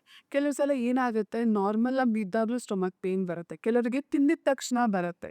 ಯಾವಾಗ ಬರುತ್ತೆ ಅದಕ್ಕೆ ರೀಸನ್ ಸಹ, ರೂಟ್ ಕಾಸ್ ಸಹ ಡಿಫ್ರೆಂಟ್ ಆಗಿರುತ್ತೆ. ಈಗ ಕೆಲವರಿಗೆ ಕ್ರ್ಯಾಂಪ್ಸೂ ಸ್ಟೊಮಕ್ ಪೇನ್ ರೀತಿಯಲ್ಲೇ ಬರುತ್ತೆ. ಅದು ಏನಕ್ಕಾಗಿರುತ್ತೆ, ಬ್ಲೋಟಿಂಗ್ ಇರ್ಬೋದು, ಗ್ಯಾಸ್ ಟ್ರ್ಯಾಪ್ ಆಗಿರೋದು ಇರ್ಬೋದು, ಬಿಕಾಸ್ ಆಫ್ ಅಲ್ಸರ್ಸ್ ಇರ್ಬೋದು, ಇಲ್ಲ ಬಿಕಾಸ್ ಆಫ್ ಸಮ್ ಇನ್ಫೆಕ್ಷನ್ಸ್ ಇರ್ಬೋದು, ಇನ್ಫ್ಲಮೇಷನ್ ಇರ್ಬೋದು. ಸೊ ರೂಟ್ ಕಾಸ್ನ ತಿಳ್ಕೊಳ್ಳೋದು ತುಂಬಾ ಇಂಪಾರ್ಟೆಂಟ್. ಈಗ ನಮಗೆ ಸಿಂಪ್ಟಮ್ಸ್ ಏನಂದರೆ ಜಸ್ಟ್ ಒಂದು manifestation, physical manifestation. Root cause ತುಂಬಾ ಇರುತ್ತೆ. ಈಗ ಅಲ್ಸರ್ಸ್ ಆಗಿರೋ ಅಲ್ಸರ್ ಲೈನ್ ಆಫ್ ಟ್ರೀಟ್ಮೆಂಟ್ ಬೇರೆ ಇರುತ್ತೆ. IBS ಅಂತ ಹೇಳಿದೆ, ಅದರಲ್ಲೂ ತುಂಬ ಕ್ರ್ಯಾಂಪ್ಸ್ ಬರುತ್ತೆ. ಅದ್ರ ರೂಟ್ ಕಾಸ್ ಏನಾಗುತ್ತೆ, ಗಟ್ ಡಿಸ್ಬಯೋಸಿಸ್ ಆಗಿರುತ್ತೆ. ಅಲ್ಸರ್ ಅಂದರೆ ಅಲ್ಸರ್ನ ಟ್ರೀಟ್ ಮಾಡಬೇಕು, IBS ಅಂದರೆ ಇನ್ಫ್ಲಮೇಷನ್ನ ಕಂಟ್ರೋಲ್ ಮಾಡಬೇಕು, IBD ಅಂದರೆ ಆಟೋ ಇಮ್ಯೂನ್ ಪ್ರೋಟೋಕಾಲ್ ಬರುತ್ತೆ, ಅಲ್ಲಿ ಹೈಪರ್ ನರಿಶ್ಮೆಂಟ್ ಪ್ರೋಟೋಕಾಲ್ ಅಂತ ಮಾಡ್ತೀವಿ. ಸೊ ಈ ಥರ ಒಂದೊಂದಕ್ಕೂ ಒಂದೊಂದು ರೂಟ್ ಕಾಸ್ ಇರುತ್ತೆ. ಫಸ್ಟ್ ನಾವು ಏನಕ್ಕೆ ಅಂತ ತಿಳ್ಕೊಳ್ಳೋದು ತುಂಬಾ ಇಂಪಾರ್ಟೆಂಟ್. ಈಗ ಸೈಕಲ್ ಟೈಮಲ್ಲಿ, ಮಂತ್ಲಿ ಸೈಕಲ್ ಟೈಮಲ್ಲೂ ಕ್ರಾಂಪ್ಸ್ಗಳಾಗುತ್ತೆ. ಅದಪ್ಪನು ಲೈಕ್ ಗಟ್ಟಿಗೂ ಏನು ಸಂಬಂಧ? ಈಗ ಏನಾಗುತ್ತೆ, usually cramps is not normal periods ಟೈಮಲ್ಲಿ. ಪೇನ್ಫುಲ್ ಪೀರಿಯಡ್ಸ್ ಈಗ ತುಂಬ ಜನ ಏನು ಅನ್ಕೊಂಡಿದ್ದಾರೆ, ಪೇನ್ಫುಲ್ ಪೀರಿಯಡ್ ಅನ್ನೋದು ನಾರ್ಮಲ್, ಎವ್ರಿ ಒನ್ ಎಕ್ಸ್ಪೀರಿಯನ್ಸ್ ಮಾಡ್ತಿತ್ತು. That is wrong. ನಿಮಗೆ ಪೇನ್ಫುಲ್ ಪೀರಿಯಡ್ಸ್ ಆಗ್ತಿದೆ ಅಂದರೆ it's because of hormonal imbalance. ನಾವು ಹಾರ್ಮೋನ್ಸ್ನ ಕರೆಕ್ಷನ್ ಮಾಡಬೇಕು. ಹಾರ್ಮೋನ್ ಯಾವಾಗ ಇಂಬ್ಯಾಲೆನ್ಸ್ ಆಗುತ್ತೆ, ಯಾವಾಗ ನಮ್ಮ ಗಟ್ಟಿಂದ ಇನ್ಫ್ಲಮೇಟ್ರಿ ಏಜೆಂಟ್ಸು ನಮ್ಮ ಬ್ಲಡ್ಗೆ ರೀಚ್ ಆಗಿ ಅದು ಏನು ಮಾಡುತ್ತೆ, ನಮ್ಮ ಬಾಡಿ ಸೆಲ್ಸ್ನ ಮಿಮಿಕ್ ಮಾಡುತ್ತೆ. ನಮ್ಮ ಬಾಡಿ ಸೆಲ್ಸ್ ತಾನೇ ಮಿಮಿಕ್ ಮಾಡಿದಾಗ ಇಂಬ್ಯಾಲೆನ್ಸ್ ಆಗೋ ಚಾನ್ಸಸ್ ಇರುತ್ತೆ. ಸೊ ಅಲ್ಲೂ ರೂಟ್ ಕಾಸ್ ಗಟ್ಟೆ ಬರುತ್ತೆ. ಈಗ ನನ್ನ ಕ್ಲೈಂಟ್ಸಿಗೆ PCOS ಇದೆ, ನನ್ನ ಮೇನ್ ರೂಟ್ ಕಾಸ್ ಏನಾಗಿರುತ್ತೆ, ಹಾರ್ಮೋನ್ ಮೇಲೆ ವರ್ಕ್ ಮಾಡೋದು ಪ್ಲಸ್ ಗಟ್ ಹೆಲ್ತ್. ಈಗ ಡಯಾಬಿಟಿಸ್ ಇದ್ರೆ gut health plus insulin resistance. ಆ ಥರ ಗಟ್ ಹೆಲ್ತ್ ಅನ್ನೋದು ಎಲ್ಲದಕ್ಕೂ ರೂಟ್ ಕಾಸ್ ಆಗಿರುತ್ತೆ. ಸೊ ಅದ್ರ ಜೊತೆಗೆ ಪ್ಲಸ್ ಅಡಿಷ್ನಲ್ ಏನು ಕಂಡೀಷನ್ ಇದೆ ಅದ್ರ ಮೇಲೆ ನಾವು ಟ್ರೀಟ್ ಮಾಡ್ಕೊಂಡು ಹೋಗ್ಬೇಕಾಗುತ್ತೆ. ಗಟ್ ಹೆಲ್ತು ಎಲ್ಲರೂ ಇಂಪಾರ್ಟೆಂಟ್ ಅಂತ ಹೇಳ್ತಾರೆ. ಗಟ್ ಹೆಲ್ತಿ ಆಗಿದೆ ಅಂತ ಹೇಗೆ ಗೊತ್ತಾಗುತ್ತೆ? ಫಸ್ಟು ಗಟ್ ಅಂದರೆ ಏನಂತದೆ, ಗಟ್ ಅಂದರೆ gastro intestinal system along with 38 trillions of microbes. Microbes ಅಂದರೆ ಬರೀ ಬ್ಯಾಕ್ಟೀರಿಯಾ ಅಷ್ಟೇ ಇರಲ್ಲ, ಅದು ಒಂದು ಇಕೋಸಿಸ್ಟಮ್ ಅಂತಲೇ ಹೇಳ್ಬೋದು. ಬ್ಯಾಕ್ಟೀರಿಯಾ ಇರುತ್ತೆ, ವೈರಸಸ್ ಇರುತ್ತೆ, ಆಲ್ಗೆ ಇರುತ್ತೆ, ಈಸ್ಟ್ ಇರುತ್ತೆ, ವರ್ಮ್ಸ್ ಇರುತ್ತೆ, ಫಂಜೈ ಇರುತ್ತೆ, ಈ ಥರ ಮುಂತಾದ ಬ್ಯಾಕ್ಟೀರಿಯಾ ಇರುತ್ತೆ. ಅದೇ ಅದು ನಮಗೆ ಕೆಟ್ಟದಲ್ಲ. ಅದು ನಮ್ಮ ಬಾಡಿದಿ ಸಿಂಬಯೋಟಿಕ್ ರಿಲೇಷನ್ಶಿಪ್ ಅಂದರೆ ಮ್ಯೂಚುಯಲಿಸಮಲ್ಲಿ ಇರುತ್ತೆ. ಅದರಿಂದ ನಮಗೂ ಬೆನಿಫಿಟ್ಸ್ ಇದೆ, ನಮ್ಮಿಂದ ಅದಕ್ಕೂ ಬೆನಿಫಿಟ್ಸ್ ಇದೆ. ಗಟ್ಟಲ್ಲಿ ಇನ್ನೊಂದು ಏನಂದರೆ ಅವಾಗ ಹೇಳ್ದಂಗೆ ಒಂದು 500 ಮಿಲಿಯನ್ಸ್ ಆಫ್ ನ್ಯೂರಾನ್ಸ್ ಇದೆ. 70% ಆಫ್ ದ ಇಮ್ಯೂನ್ ಸೆಲ್ಸ್ ನಮ್ಮ ಗಟ್ಟಲ್ಲಿ ಪ್ರೆಸೆಂಟ್ ಇದೆ. 30 ನ್ಯೂರೋ ಟ್ರಾನ್ಸ್ಮಿಟರ್ಸ್ ನಮ್ಮ ಗಟ್ಟಿಂದಾನೇ ರಿಲೀಸ್ ಆಗುತ್ತೆ. 200 DNA ಸೀಕ್ವೆನ್ಸ್‌ನ ನಾವು ತಗೊಂಡ್ರೆ, ಅದರಲ್ಲಿ 199 DNA ಸೀಕ್ವೆನ್ಸ್ ನಮ್ಮ ಮೈಕ್ರೋಬ್ಸಿಂದಾನೇ ನಮಗೆ ಬರೋದು. ಈಗ ತುಂಬ ಜನ ಕೇಳ್ತಾರೆ, ನಾವು ಡಿಸೀಸ್‌ನ ರಿವರ್ಸ್ ಮಾಡ್ಬೋದಾ ಅಂತ. ಇದೇ ನಿಮಗೆ ಎಕ್ಸಾಂಪಲ್. 199 ನಮ್ಮ ಗಟ್ ಮೈಕ್ರೋಬ್ಸಿಂದಾನೇ ಬರ್ತಾ ಇದೆ DNA ಸೀಕ್ವೆನ್ಸಿಂಗ್ ನಾವು ಫುಡ್ಡನ್ನ ನೀಟಾಗಿ ತಗೊಂಡು ನಮ್ಮ ಗಟ್ ಹೀಲಿಂಗಿಗೆ ನಾವು ಫೋಕಸ್ ಮಾಡಿದ್ರೆ ಆಟೋಮೆಟಿಕ್ ಆಗಿ ಪಾಸಿಬಲ್ ಇರುವಂತಹ ಕಂಡೀಷನ್ ನಾವು ರಿವರ್ಸ್ ಮಾಡ್ಬೋದು. ಈಗ ಆಟೋಇಮ್ಯೂನ್ ಕಂಡೀಷನ್ ನಾವು ರೆಮಿಷನ್ ಮಾಡ್ಬೋದು, ಅಂದ್ರೆ ಕಂಟ್ರೋಲಲ್ಲಿ ಇಟ್ಕೋಬಹುದು. ಆಮೇಲೆ ನಮ್ಮ ಬಾಡಿಲಿರೋ ಎಂಜೈಮ್ಸ್ಗಿಂತ ಹೆಚ್ಚಾಗಿ ನಮ್ಮ ಗಟ್ ಮೈಕ್ರೋಬ್ಸು 60,000 ಎಂಜೈಮ್ಸ್ನ ರಿಲೀಸ್ ಮಾಡುತ್ತೆ. ಈಗ ನಾನು ಹೇಳಿದೆ, ಫೈಬರ್ ನಮ್ಮ ಬಾಡಿಲಿ ಡೈಜೆಷನ್ ಆಗಲ್ಲ, ಬಟ್ ಗಟ್ಟಿಗೆ ಹೋದಾಗ ಅದು ಮೈಕ್ರೋಬ್ಸ್ ಯುಟಿಲೈಸ್ ಮಾಡುತ್ತೆ. ಯಾವ ರೀತಿ ಇದ್ವು ಆ 60,000 ಎಂಜೈಮ್ಸ್ ಇಂದ ಅದು ಯುಟಿಲೈಸ್ ಮಾಡ್ಕೊಳುತ್ತೆ. ಈ ಗಟ್ ಮೈಕ್ರೋಬ್ಸು ಪೋಸ್ಟ್ ಬಯೋಟಿಕ್ಸ್ ಅಂತ ಕೇಳಿ, ಎಲ್ಲರೂ ಅಂತಾರೆ ಪ್ರೀಬಯೋಟಿಕ್ಸ್ ಗೊತ್ತು, ಪ್ರೋಬಯೋಟಿಕ್ಸ್ ಗೊತ್ತು, ಇದೇನೋ ಟರ್ಮ್ ಪೋಸ್ಟ್ ಬಯೋಟಿಕ್ಸ್ ಅಂತ. ಯಾವಾಗ ಈ ಮೈಕ್ರೋಬ್ಸು ಫೈಬರ್ ಮತ್ತು ರೆಸಿಸ್ಟೆನ್ಸ್ ಸ್ಟಾರ್ಚ್ ಅಂದರೆ ಪ್ರೀಬಯೋಟಿಕ್ನ ಕನ್ಸ್ಯೂಮ್ ಮಾಡುತ್ತೋ, ಅದು ರಿಲೀಸ್ ಮಾಡೋ ಕಾಂಪೌಂಡ್ಗೆ ನಾವು ಪೋಸ್ಟ್ ಬಯೋಟಿಕ್ಸ್ ಅಂತ ಕರಿತೀವಿ. ಅದರಲ್ಲಿ short chain fatty acids, acetate ಮತ್ತು ಬ್ಯೂಟ್ರೇಟ್ ಮತ್ತು ಪ್ರೊಪಿಯೋರೇಟ್ ಅಂತ 3 ಶಾರ್ಟ್ ಚೈನ್ ಫ್ಯಾಟಿ ಆಸಿಡ್ಸ್ ಇದೆ. ಇದನ್ನ ರಿಲೀಸ್ ಮಾಡುತ್ತೆ. ಈ 3 ಶಾರ್ಟ್ ಚೈನ್ ಫ್ಯಾಟಿ ಆಸಿಡ್ಸ್ ಏನು ಮಾಡುತ್ತೆ, ನಮ್ಮ ಬಾಡಿಲಿ ಆ್ಯಂಟಿ ಇನ್ಫ್ಲಮೇಟರಿ ಮೆಕ್ಯಾನಿಸಮ್ನ ಎನ್ಯಾಕ್ಟ್ ಮಾಡುತ್ತೆ. ಅದು ಈವನ್ ನಮ್ಮ ಬ್ಲಡ್ ಬ್ರೈನ್ ಬ್ಯಾರಿಯರ್ನು ಕ್ರಾಸ್ ಮಾಡೋ ಕೆಪಾಸಿಟಿ ಆ ಶಾರ್ಟ್ ಚೈನ್ ಫ್ಯಾಟಿ ಆಸಿಡ್ಸ್ಗೆ ಇದೆ. ಸೊ ಇದಿಷ್ಟು ನಮ್ಮ ಗಟ್ನ ಇಂಪಾರ್ಟೆನ್ಸ್ ಆಗಿವೆ. ಈಗ ನಾವು ಗಟ್ ಹೆಲ್ತ್ ಚೆನ್ನಾಗಿದೆ ಅಂದರೆ ಹಿಂಗೆ ಗೊತ್ತಾಗುತ್ತೆ, ನೀವು ಎಲ್ಲ ರೀತಿಯ ಫುಡ್ನ ಪ್ರಾಪರಾಗಿ ಡೈಜೆಷನ್ ಮಾಡ್ಕೋತೀರಾ. ಆಮೇಲೆ ಯಾವುದೇ ರೀತಿಯ ಗ್ಯಾಸ್ ಆಗಲಿ ಬ್ಲೋಟಿಂಗ್ ಆಗಲಿ ಇರೋದಿಲ್ಲ, ಕಾನ್ಸ್ಟಿಪೇಷನ್ ಇಶ್ಯೂ ಇರೋದಿಲ್ಲ, ಪ್ರಾಪರಾಗಿ 1 to 2 ಟೈಮ್ಸ್ ಪರ್ ಡೇ ಮೋಷನ್ನ ಕ್ಲಿಯರ್ ಮಾಡ್ತೀರಾ. ಮತ್ತು ಫ್ಲಾಟ್ಯುಲೆನ್ಸ್ ಇರೋದಿಲ್ಲ. ಆಮೇಲೆ ಈಗ ತುಂಬ ಜನಕ್ಕೆ ತೇಗಿರ್ಬೋದು, ಅಸಿಡಿಟಿ ಇರ್ಬೋದು, ಆ ಥರ ಕಂಡೀಷನ್ಸು ಸಹ ಕಮ್ಮಿ ಆಗುತ್ತೆ. ಸ್ಕಿನ್ ಹೆಲ್ತ್ ಚೆನ್ನಾಗಿರುತ್ತೆ, ಹೇರ್ ಹೆಲ್ತ್ ಚೆನ್ನಾಗಿರುತ್ತೆ, ಇಮ್ಯುನಿಟಿ ಚೆನ್ನಾಗಿರುತ್ತೆ, ರೋಗ ನಿರೋಧಕ ಶಕ್ತಿನೂ ಚೆನ್ನಾಗಿರುತ್ತೆ. ಸೊ ಇಷ್ಟೆಲ್ಲನೂ ನಿಮ್ಮ ಗಟ್ ಹೆಲ್ತ್ ನಾರ್ಮಲ್ ಆಗಿದ್ದು ಸೈನ್ಸ್ ಆ್ಯಂಡ್ ಸಿಂಪ್ಟಮ್ಸ್. ಈಗ ಆಗ್ಲೇ ಹೇಳಿದ್ರಿ ಲೈಕ್ ಕಾನ್ಸ್ಟಿಪೇಷನ್ ಪ್ರಾಬ್ಲಮ್ ಆಗಿರ್ಬೋದು, ಮತ್ತು ಬ್ಲೋಟಿಂಗ್ ಆಗಿರ್ಬೋದು, ಮತ್ತು ಲೈಕ್ ಗ್ಯಾಸ್ ಆಗಿರ್ಬೋದು. ಲೈಕ್ ಇದೆಲ್ಲ ಗಟ್ಟು ಸೈನ್ ಮಾಡ್ತಿದ್ಯಾ, ವಾರ್ನಿಂಗ್ ಸೈನ್ ಕೊಡ್ತಿದ್ಯಾ ಅಂತನಾ? ಹಾಂ, ಇದನ್ನ ವಾರ್ನಿಂಗ್ ಅನ್ನೋದಕ್ಕಿಂತ ಅಲಾರಾಮಿಂಗ್ ಸೈನ್ ಅಂತ ಅನ್ಕೋಬೋದು. ಈ ಥರ ಸಿಂಟಮ್ಸ್ ನಿಮಗೆ ಕಾಣಿಸಕ್ಕೆ ಸ್ಟಾರ್ಟ್ ಆಗಿದೆ ಅಂದರೆ you have to take actions. ಏನಂದರೆ ಈಗ ಕಾನ್ಸ್ಟಿಪೇಷನ್ ಯಾವಾಗ ಆಗುತ್ತೆ, ನಮ್ಮ ಆಹಾರದಲ್ಲಿ ಫೈಬರ್ ಕಂಟೆಂಟ್ ಕಮ್ಮಿ ಆದಾಗ. ಇದು ಕಾನ್ಸ್ಟಿಪೇಷನ್ ಆದರೆ ಏನಾಗುತ್ತೆ, ಗಟ್ ಮೊಟಿಲಿಟಿ ಕಮ್ಮಿ ಆಗಿರುತ್ತೆ. ಬಿಕಾಸ್ ಮೂಮೆಂಟ್ ನೀಟಾಗಿರೋದಿಲ್ಲ, ಮೋಷನ್ಸ್ ನೀಟಾಗಿ ಪಾಸ್ ಆಗ್ತಾ ಇಲ್ಲ. ಗಟ್ ಮೊಟಿಲಿಟಿ ಸ್ಟಾಪ್ ಆದಾಗ ಆಟೋಮೆಟಿಕಲಿ ಗುಡ್ ಮೈಕ್ರೋಬ್ಸು ಡಿಮಿನಿಷ್ ಆಗ್ತಾ ಬರುತ್ತೆ, ಅಂದರೆ ಕಮ್ಮಿ ಆಗ್ತಾ ಬರುತ್ತೆ. ಗುಡ್ ಮೈಕ್ರೋಬ್ಸ್ ಕಮ್ಮಿ ಆದಾಗ ಏನಾಗುತ್ತೆ, ಈ ಕಾರ್ಬೋಹೈಡ್ರೇಟ್ಸು ಪ್ರಾಪರಾಗಿ ಡೈಜೆಷನ್ ಆಗಲ್ಲ. ಆ ಅನ್ಡೈಜೆಸ್ಟೆಡ್ ಕಾರ್ಬೋಹೈಡ್ರೇಟ್ಸು ಗಟ್ಟಲ್ಲಿ ಸ್ಟ್ಯಾಗ್ನೆಂಟ್ ಆಗಿ ಫರ್ಮೆಂಟ್ ಆಗುತ್ತೆ, ಅಂದರೆ ಕೊಳಿಯುತ್ತೆ. ಇದರಿಂದನೇ ಗ್ಯಾಸ್ ರಿಲೀಸ್ ಆಗೋದು. ಈ ಗ್ಯಾಸ್ ಏನಾದರೂ ಗಟ್ ಮೊಟಿಲಿಟಿ ಆಗದಲ್ಲೇ ಟ್ರ್ಯಾಪ್ ಆದರೆ ನಮಗೆ ಬ್ಲೋಟಿಂಗ್ ಆಗೋದು, ಕ್ರ್ಯಾಮ್ಸ್ ಆಗೋದು. ಗ್ರ್ಯಾಜುವಲ್ ಆಗಿ ಏನಾಗುತ್ತೆ, ಗಟ್ ಲೈನಿಂಗ್ ಡ್ಯಾಮೇಜ್ ಆಗುತ್ತೆ. ಆಮೇಲೆ ಗಟ್ ಲೈನಿಂಗ್ ಡ್ಯಾಮೇಜ್ ಆದಾಗ ಎಂಡೋಟಾಕ್ಸಿನ್ ಅಂತ ಕರಿತೀವಿ. ಲೈಪೋಪಾಲಿಸ್ಯಾಕರೈಡ್ ಅನ್ನೋ ಒಂದು ಎಂಡೋಟಾಕ್ಸಿನ್ ರಿಲೀಸ್ ಆಗುತ್ತೆ. ಈ ಎಂಡೋಟಾಕ್ಸಿನ್ ಮತ್ತೆ ಗುಡ್ ಬ್ಯಾಕ್ಟೀರಿಯಾಸ್ನ ಡಿಮಿನಿಷ್ ಮಾಡ್ತಾ, ಅದು ನಮ್ಮ ಆಪರ್ಚುನಿಸ್ಟಿಕ್ ಬ್ಯಾಕ್ಟೀರಿಯಾ ಅಂದರೆ ಬ್ಯಾಡ್ ಬ್ಯಾಕ್ಟೀರಿಯಾ, ಅದು ಜಾಸ್ತಿ ಆಗ್ತಾ ಹೋಗುತ್ತೆ. ಅದರಿಂದ ಏನಾಗುತ್ತೆ, ಅದು ಸಿಸ್ಟಮಿಗೆ ಎಂಟರ್ ಆಗುತ್ತೆ. ಹಲವಾರು ರೀತಿಯ ಇನ್ಫೆಕ್ಷನ್ಸ್ ಇರ್ಬೋದು, ಸಿಒ ಇರ್ಬೋದು, ಎಚ್ ಪೈಲೋರಿ ಇರ್ಬೋದು, UTI ಇರ್ಬೋದು, IBS IBD ಇರ್ಬೋದು, ಈ ಥರ ಮುಂತಾದ ಕಾಯಿಲೆಗಳನ್ನ ಕಾಸ್ ಮಾಡುತ್ತೆ. ಸ್ಕಿನ್ ಪ್ರಾಬ್ಲಮ್ ಆಗಿರ್ಬೋದು, ಹೇರ್ ಪ್ರಾಬ್ಲಮ್ ಆಗಿರ್ಬೋದು, ಇದೆಲ್ಲ ಲೈಕ್ ಗಟ್ಟಿಂದ ಸಿಂಪ್ಟಮ್ಸ್ಗಳು ಬರುತ್ತೆ ಅಂತ ಹೇಳ್ತೀರಾ? ಹೌದು. ಈಗ ಸ್ಕಿನ್ ಅನ್ನೋದು ನಮ್ಮ ಬಾಡಿಲಿ ಲಾರ್ಜೆಸ್ಟ್ ಆರ್ಗನ್ ಅಂತಲೇ ಕರಿತೀವಿ. ಈಗ ನಮ್ಮ ಇಂಟರ್ನಲಿ ಏನಾರ ಒಂದು ಡಿಸ್ಟರ್ಬೆನ್ಸ್ ಇದ್ರೆ, ಇಂಬ್ಯಾಲೆನ್ಸ್ ಇದ್ರೆ ಏನಾಗುತ್ತೆ, ಆಟೋಮೆಟಿಕ್ಕಾಗಿ ಸ್ಕಿನ್ನಲ್ಲಿ ಅದು ಸಿಂಪ್ಟಮ್ಸ್ ಆಗಿ ತೋರ್ಸಕ್ಕೆ ಸ್ಟಾರ್ಟ್ ಆಗುತ್ತೆ. ಈಗ ಗಟ್ಟಿಂದನೇ ಬರೋದು ಇನ್ಫ್ಲಮೇಷನ್. ಈಗ ತುಂಬ ಜನ ಇನ್ಫ್ಲಮೇಷನ್ ಅನ್ನೋ ಟರ್ಮು ಸಹ ತುಂಬ ಜನ ಮಾತಾಡ್ತಾರೆ. ಅದು ಇನ್ಫ್ಲಮೇಷನ್ ಫುಡ್ ಅಂತ ಇವಾಗೆಲ್ಲ ವೈರಲ್ ಆಗ್ತಿದೆ. ಇನ್ಫ್ಲಮೇಟರಿ ಫುಡ್ಸ್ ಇರ್ಬೋದು, ಈಗ ವೆಯ್ಟ್ ಲಾಸ್ ಆಗ್ತಾ ಇಲ್ಲ, ಸ್ಟಕ್ ಆಗಿದೆ, ಆ್ಯಂಟಿ ಇನ್ಫ್ಲಮೇಟರಿ ಡಯಟ್ ಫಾಲೋ ಮಾಡಿ ಅನ್ನೋದಿರ್ಬೋದು. ಹಾಗಾದರೆ ಇನ್ಫ್ಲಮೇಷನ್ ಹೇಗಾಗುತ್ತೆ ನಮ್ಮ ಬಾಡಿಲಿ ಅಂದರೆ, ಈಗ ಏನಾಗುತ್ತೆ, ಗಟ್ ಬ್ಯಾರಿಯರ್ ಡಿಸ್ಟ್ರಾಯ್ ಆದಾಗ ಅದರಿಂದ ಒಂದು ಟಾಕ್ಸಿನ್ ರಿಲೀಸ್ ಆಗುತ್ತೆ. ಅದಕ್ಕೆ ನಾವು ಲೈಪೋಪಾಲಿಸ್ಯಾಕರೈಡ್ ಟಾಕ್ಸಿನ್ ಅಂತ ಕರಿತೀವಿ. ಆ ಟಾಕ್ಸಿನ್ ನಮ್ಮ ಬ್ಲಡ್ಗೆ ಎಂಟರ್ ಆಗುತ್ತೆ. ಈಗ ನಮ್ಮ ಗಟ್ ಅನ್ನೋದು ವೆರಿ ಟೈಟ್ ಜಂಕ್ಷನ್. ಅದು ಡಿಸ್ಟ್ರಾಯ್ ಆದಾಗ ಏನಾಗುತ್ತೆ, ಪರ್ಮಿಯಬಿಲಿಟಿ ಅಂದರೆ ಬರೀ ನ್ಯೂಟ್ರಿಯೆಂಟ್ಸ್ ಅಷ್ಟೇ ಎಂಟರ್ ಆಗೋ ಚಾನ್ಸಸ್ ಇರುತ್ತೆ. ಬಟ್ ಅದು ಲೂಸ್ ಆದಾಗ ಏನಾಗುತ್ತೆ, ಅದು ಡ್ಯಾಮೇಜ್ ಆದಾಗ ಏನಾಗುತ್ತೆ, ಎಲ್ಲ ನ್ಯೂಟ್ರಿಯೆಂಟ್ಸು, ಟಾಕ್ಸಿನ್ಸು ಎಲ್ಲನೂ ಬ್ಲಡ್ಡಿಗೆ ಎಂಟರ್ ಆಗಕ್ಕೆ ಸ್ಟಾರ್ಟ್ ಆಗುತ್ತೆ. ಬ್ಲಡ್ಡಿಗೆ ಎಂಟರ್ ಆದಾಗ ಆ ಎಂಡೋಟಾಕ್ಸಿನ್ಸ್ ಆಲ್ ಓವರ್ ಸರ್ಕ್ಯುಲೇಷನು ಬಾಡಿಲಿ ಬ್ಲಡ್ಗೆ ಸೇರ್ಕೊಡುತ್ತೆ. ಇದಕ್ಕೆ ನಾವು ಸಿಸ್ಟಮಿಕ್ ಇನ್ಫ್ಲಮೇಷನ್ ಅಂತ ಕರಿತೀವಿ. ಈ ಟಾಕ್ಸಿನ್ಸನ್ನ ಸಿಸ್ಟಮಿಕ್ ಇನ್ಫ್ಲಮೇಷನ್ ಕಾಸ್ ಆಗುತ್ತೆ. ಆ ಸಿಸ್ಟಮಿಕ್ ಇನ್ಫ್ಲಮೇಷನ್ ಫಸ್ಟ್ ಸೈನ್ ಏನಂದ್ರೆ ಫಟೀಗ್ನೆಸ್, ಸುಸ್ತಾಗುತ್ತೆ. ಈಗ ಕೇಳೋದು ಜನರಲ್ಲಿ ಭಾಳ ಕಾಮನ್ ಆಗಿ ಕೇಳ್ತಿದ್ದು, ಅಯ್ಯೋ ನಂಗೆ ಸುಸ್ತಾಗುತ್ತೆ, ನಂಗೆ ಅದು ಮಾಡೋಕ್ಕಾಗ್ತಾ ಇಲ್ಲ, ಸಣ್ಣ ಸಣ್ಣಕ್ಕೂ ಸುಸ್ತಾಗುತ್ತೆ. It's because of inflammation. ಅದೇ ಟಾಕ್ಸಿನ್ಸು ನಮ್ಮ ಸ್ಕಿನ್ ಅಂಡರಲ್ಲಿ ಬಂದು ಕಾಸ್ ಮಾಡೋದೆ ಸ್ಕಿನ್ ಇಶ್ಯೂಸ್. ಈಗ ಆಕ್ನೇಸ್ ಇರ್ಬೋದು. ಆಕ್ನೆ ಪೇಷಂಟ್ಸ್ ಬಂದರೆ ನಮ್ಮದು ಲೈನ್ ಆಫ್ ಟ್ರೀಟ್ಮೆಂಟೇ ಗಟ್ ಹೀಲಿಂಗ್ ಆಗಿರುತ್ತೆ. ಗಟ್ಟನ್ನು ಪ್ರಾಪರಾಗಿ ಹೀಲ್ ಮಾಡುತ್ತೆ. ಈಗ ಬ್ಯಾರಿಯರ್, ಸ್ಕಿನ್ ಬ್ಯಾರಿಯರ್ ಅಂತ ಈಗೆಲ್ಲ ತುಂಬ ಟ್ರೆಂಡ್ ಆಗ್ತಿದೆ skin industry. Skin barrier is nothing but gut ಬ್ಯಾರಿಯರಲ್ಲಿ ಮೈಕ್ರೋಬ್ಸ್ ಇರುತ್ತಲ್ಲ, ಅದು ಇಂಬ್ಯಾಲೆನ್ಸ್ ಇಂದನೇ ಸ್ಕಿನ್ ಬ್ಯಾರಿಯರು ಹಾಳಾಗೋದು. ಈಗ ಆಕ್ನೆ ಕಾಸಿಂಗ್ ಬ್ಯಾಕ್ಟೀರಿಯಾನೂ ಅಷ್ಟೇ, ಯೂಶಲಿ ಅದು ನಾರ್ಮಲ್ ಪೀಪಲಲ್ಲಿ ಕಮ್ಮಿ ಇರಬೇಕು. ಬಿಕಾಸ್ ಆಫ್ ಇಂಬ್ಯಾಲೆನ್ಸ್, ಆ ಮೈಕ್ರೋಬಿಯಲ್ ಡಿಸ್ಬಯೋಸಿಸ್ ಇಂದ ಆ ಬ್ಯಾಕ್ಟೀರಿಯಾ, ಅದು ಆಪರ್ಚುನಿಸ್ಟಿಕ್ ಬ್ಯಾಕ್ಟೀರಿಯಾ, ಬ್ಯಾಡ್ ಬ್ಯಾಕ್ಟೀರಿಯಾ, ಅದು ಜಾಸ್ತಿ ಆಗಿ ಆಕ್ನೆ ಕಾಸ್ ಮಾಡುತ್ತೆ. ಮೊದಲ ಲೈನ್ ಆಫ್ ಟ್ರೀಟ್ಮೆಂಟ್ ಏನಿರ್ತಿತ್ತು ಆಕ್ನೆಗೆ ಅಂದರೆ ಆ್ಯಂಟಿಬಯೋಟಿಕ್ಸ್ ಕೊಡ್ತಾ ಇದೆ. ಇವಾಗೆಲ್ಲ ಹೊಸ ಲೈನ್ ಆಫ್ ಟ್ರೀಟ್ಮೆಂಟ್ ಇರೋದು ಪ್ರೋಬಯೋಟಿಕ್ಸ್ ಕೊಡ್ತಾರೆ. ಅಂದರೆ ಗುಡ್ ಬ್ಯಾಕ್ಟೀರಿಯಾಸ್ನ ಓರಲಿ ಕೊಡ್ತಾ ಇದ್ದಾರೆ. ಸೊ ಈ ಥರ ನಮ್ಮ ಸೈನ್ಸು ಸಹ ಇಂಪ್ರೂವ್ ಆಗ್ತಾ ಇದೆ ಬಿಕಾಸ್ ಆಫ್ ಅಷ್ಟು ಗಟ್ ಹೆಲ್ತ್ ಮೇಲೆ 135 ಮಿಲಿಯನ್ ಇಯರ್ಸಿಗೆ ಬೇಕಾಗುವಷ್ಟು ಸ್ಟಡಿ ಆಗಿದೆ ಗಟ್ ಹೆಲ್ತಿ.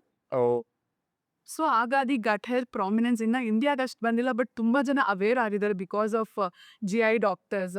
ಇನ್ನು ಅದು ಇಂಪ್ರೂವ್ ಆಗಬೇಕು. ಈಗ ತುಂಬ ಜನ ನ್ಯೂಟ್ರಿಷನಿಸ್ಟ್ಗಳು ಸಹ ಅದ್ರ ಬಗ್ಗೆ ಪ್ರಮೋಟ್ ಮಾಡ್ತಿದ್ದಾರೆ. ಇನ್ನು ಅದ್ರ ಬಗ್ಗೆ ಜನಕ್ಕೆ ಅವೇರ್ನೆಸ್ ಆಗಬೇಕು. ಹೇರ್ ಫಾಲು ಅಷ್ಟೇನೆ.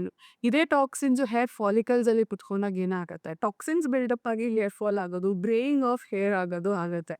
ಇನ್ನೊಂದು ಏನಾಗುತ್ತೆ, ಈ ಗಟ್ ಇನ್ಫ್ಲೇಮ್ ಆದಾಗ ಗಟ್ ಲೈನಿಂಗಿಂದ ಯಾವುದೇ ರೀತಿಯ ನ್ಯೂಟ್ರಿಷನ್ ಅಬ್ಸಾರ್ಪ್ಷನ್ ಆಗೋಕ್ಕೆ ಆಗೋದಿಲ್ಲ. ಯೂಶಲಿ ಈ IBS ಕಂಡೀಷನ್ ಅಂತ ಇರೋದನ್ನ ಇರಿಟೇಬಲ್ ಬವಲ್ ಸಿಂಡ್ರೋಮ್ ಅಂತ.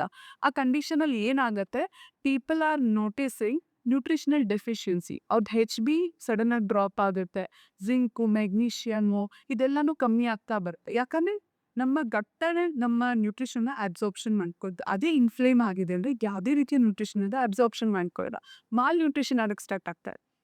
IBS ಮತ್ತು IBD ಕಂಡೀಷನಲ್ಲಿ we have seen patients 10 to 15 kg weight loss ಆಗಿದೆ because of nutritional deficiency. So ಇದರಿಂದ ಅಫ್ಕೋರ್ಸ್ ನಮಗೆ skin manifestation, hair fall, fatigue ಈಗೆಲ್ಲನೂ ಬಂದಿರುತ್ತೆ. ಫೇಸಲ್ಲಿ ಲೈಕ್ ಆಕ್ನೇಸ್ಗಳಾಗುತ್ತೆ. ಕಟ್ ಲೈಕ್ ನಾವು ಒಳ್ಳೆ ಡಯಟ್ ಮಾಡಿದ್ರು ಅದು ಸರಿ ಹೋಗುತ್ತಲ್ವಾ? ಈಗ ಏನಾಗಿದೆ, ಒಂದು ಗಟ್ಟಂತನೂ ಹೇಳ್ಬೋದು. ಮೋಸ್ಟ್ ಕಾಸು ಗಟ್ಟಿಂದನೇ ಆಗುತ್ತೆ. ಇನ್ನೊಂದು ಸ್ಟ್ರೆಸ್. ಈಗ ಲೈಫೇ ಸ್ಟ್ರೆಸ್ಫುಲ್ ಲೈಫ್ ಆಗಿದೆ. ಸ್ಟ್ರೆಸ್ಗೂ ಗಟ್ಗೂ ಕನೆಕ್ಷನ್ ಇದೆ. ನೋ ಮ್ಯಾಟರ್ ಎಷ್ಟು ಕ್ಲೀನ್ ಫುಡ್ ಇಟ್ಟು ಸ್ಟ್ರೆಸ್ಸನ್ನು ಮ್ಯಾನೇಜ್ ಮಾಡ್ತು. ಎರಡು ಹ್ಯಾಂಡ್ ಇನ್ ಹ್ಯಾಂಡ್ ಹೋದ್ರೇನೆ ನಾವು ಈಗ ಆಕ್ನೇಸ್ ಇರ್ಬೋದು ಕಂಟ್ರೋಲ್ ಮಾಡ್ಬೋದು. ಈಗ ನಮ್ಮ ಡಯಟ್ ಎಷ್ಟೇ ಕ್ಲೀನ್ ಇದ್ರೂ ಏನಾರ ಒಂದು ಈವೆಂಟ್ ಇದೆ ಅಂದರೆ will get an ಆಕ್ನಿ because of stress.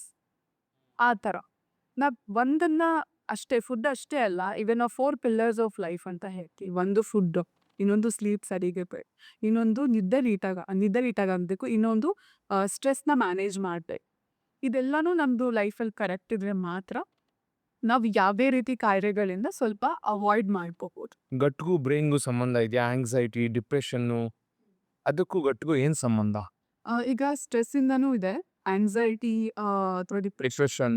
ಈಗ ಫಸ್ಟ್ ಆವಾಗಲೇ ಹೇಳಿದೆ ನಾನು, 90 to 95% ಆಫ್ ಸೆರೋಟೋನಿನ್ ನಮ್ಮ ಗಟ್ಟಿಂದನೇ ರಿಲೀಸ್. ಸೊ ಅದು ಹ್ಯಾಪಿ ಆರ್ಮಿ. ಈಗ ನಿಮ್ಮ ಗಟ್ ಹೆಲ್ತ್ ಸರಿ ಇಲ್ಲ ಅಂದರೆ ನಿಮ್ಮ ಗಟ್ ಅದನ್ನು ಪ್ರೊಡ್ಯೂಸ್ ಮಾಡೋ ಕೆಪಾಸಿಟಿನ ಕಳ್ಕೊಂಬಿಡ. ಡೋಪಮೈನ್ ಅಂತಲ್ಲ, ಈಗ ನಿಮ್ಮ ಕಾನ್ಸಂಟ್ರೇಷನ್ಗೆ ಫೋಕಸ್ಗೆ ಬೇಕು ಆ ಹೊರಿ. ಈಗ ಗಟ್ ಹೆಲ್ತೇ ಸರಿ ಇಲ್ಲ, ಈಗ ತುಂಬ common science and symptoms.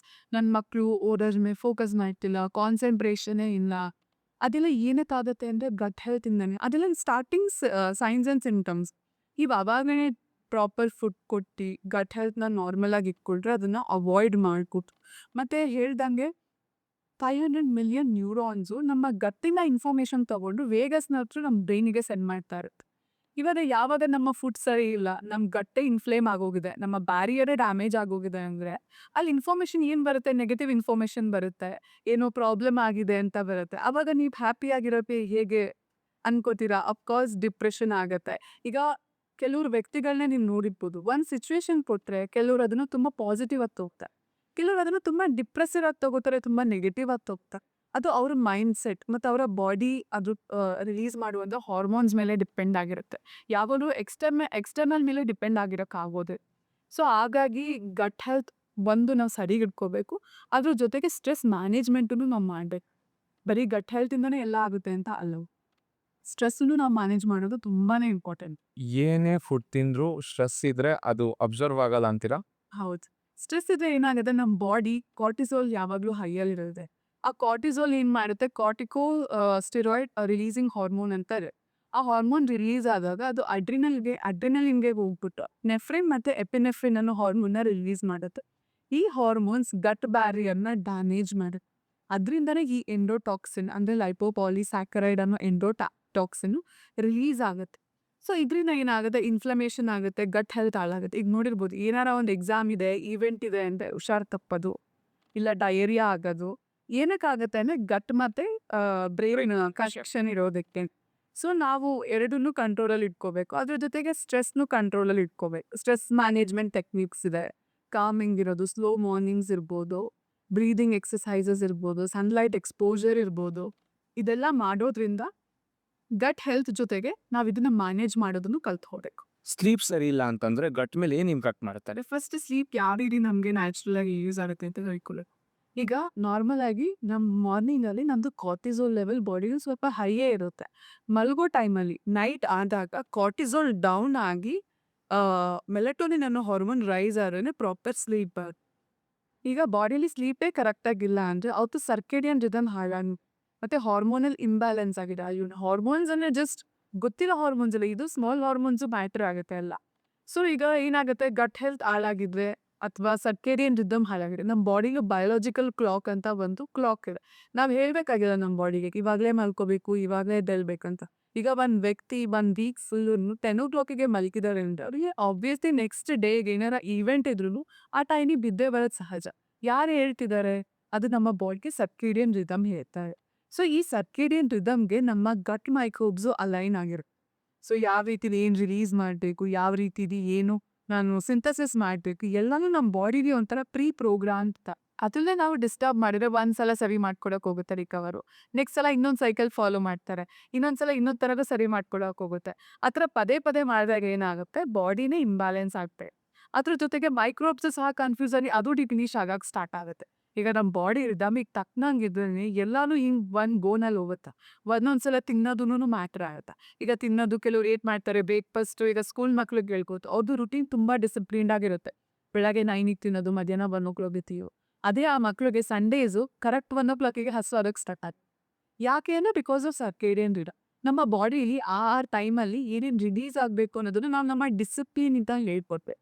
So sleep ಇರ್ಬೋದು, ಫುಡ್ ಟೈಮಿಂಗ್ಸ್ ಇರ್ಬೋದು, ನಾವು ಡಿಸಿಪ್ಲಿನಿಂದ ಮೇಂಟೈನ್, ಅದು ಭಾಳ ಕಷ್ಟ ಅದರಲ್ಲಿ ನಾವು ಡಿಸಿಪ್ಲಿನ್ ತೋರಿಸಿದ್ರೆ ನಮ್ಮ ಗಟ್ ಮೈಕ್ರೋಬ್ಸು ಸಹ ಅದಕ್ಕೆ ಸಹಕಾರ ಅದು ಎರಡು ಹ್ಯಾಂಡ್ ಇನ್ ಹ್ಯಾಂಡ್ ವರ್ಕ್ ಆಗಿ ನಮಗೆ ಪ್ರಾಪರ್ ಔಟ್ಪುಟ್ಟು ಕೊಡುತ್ತೆ.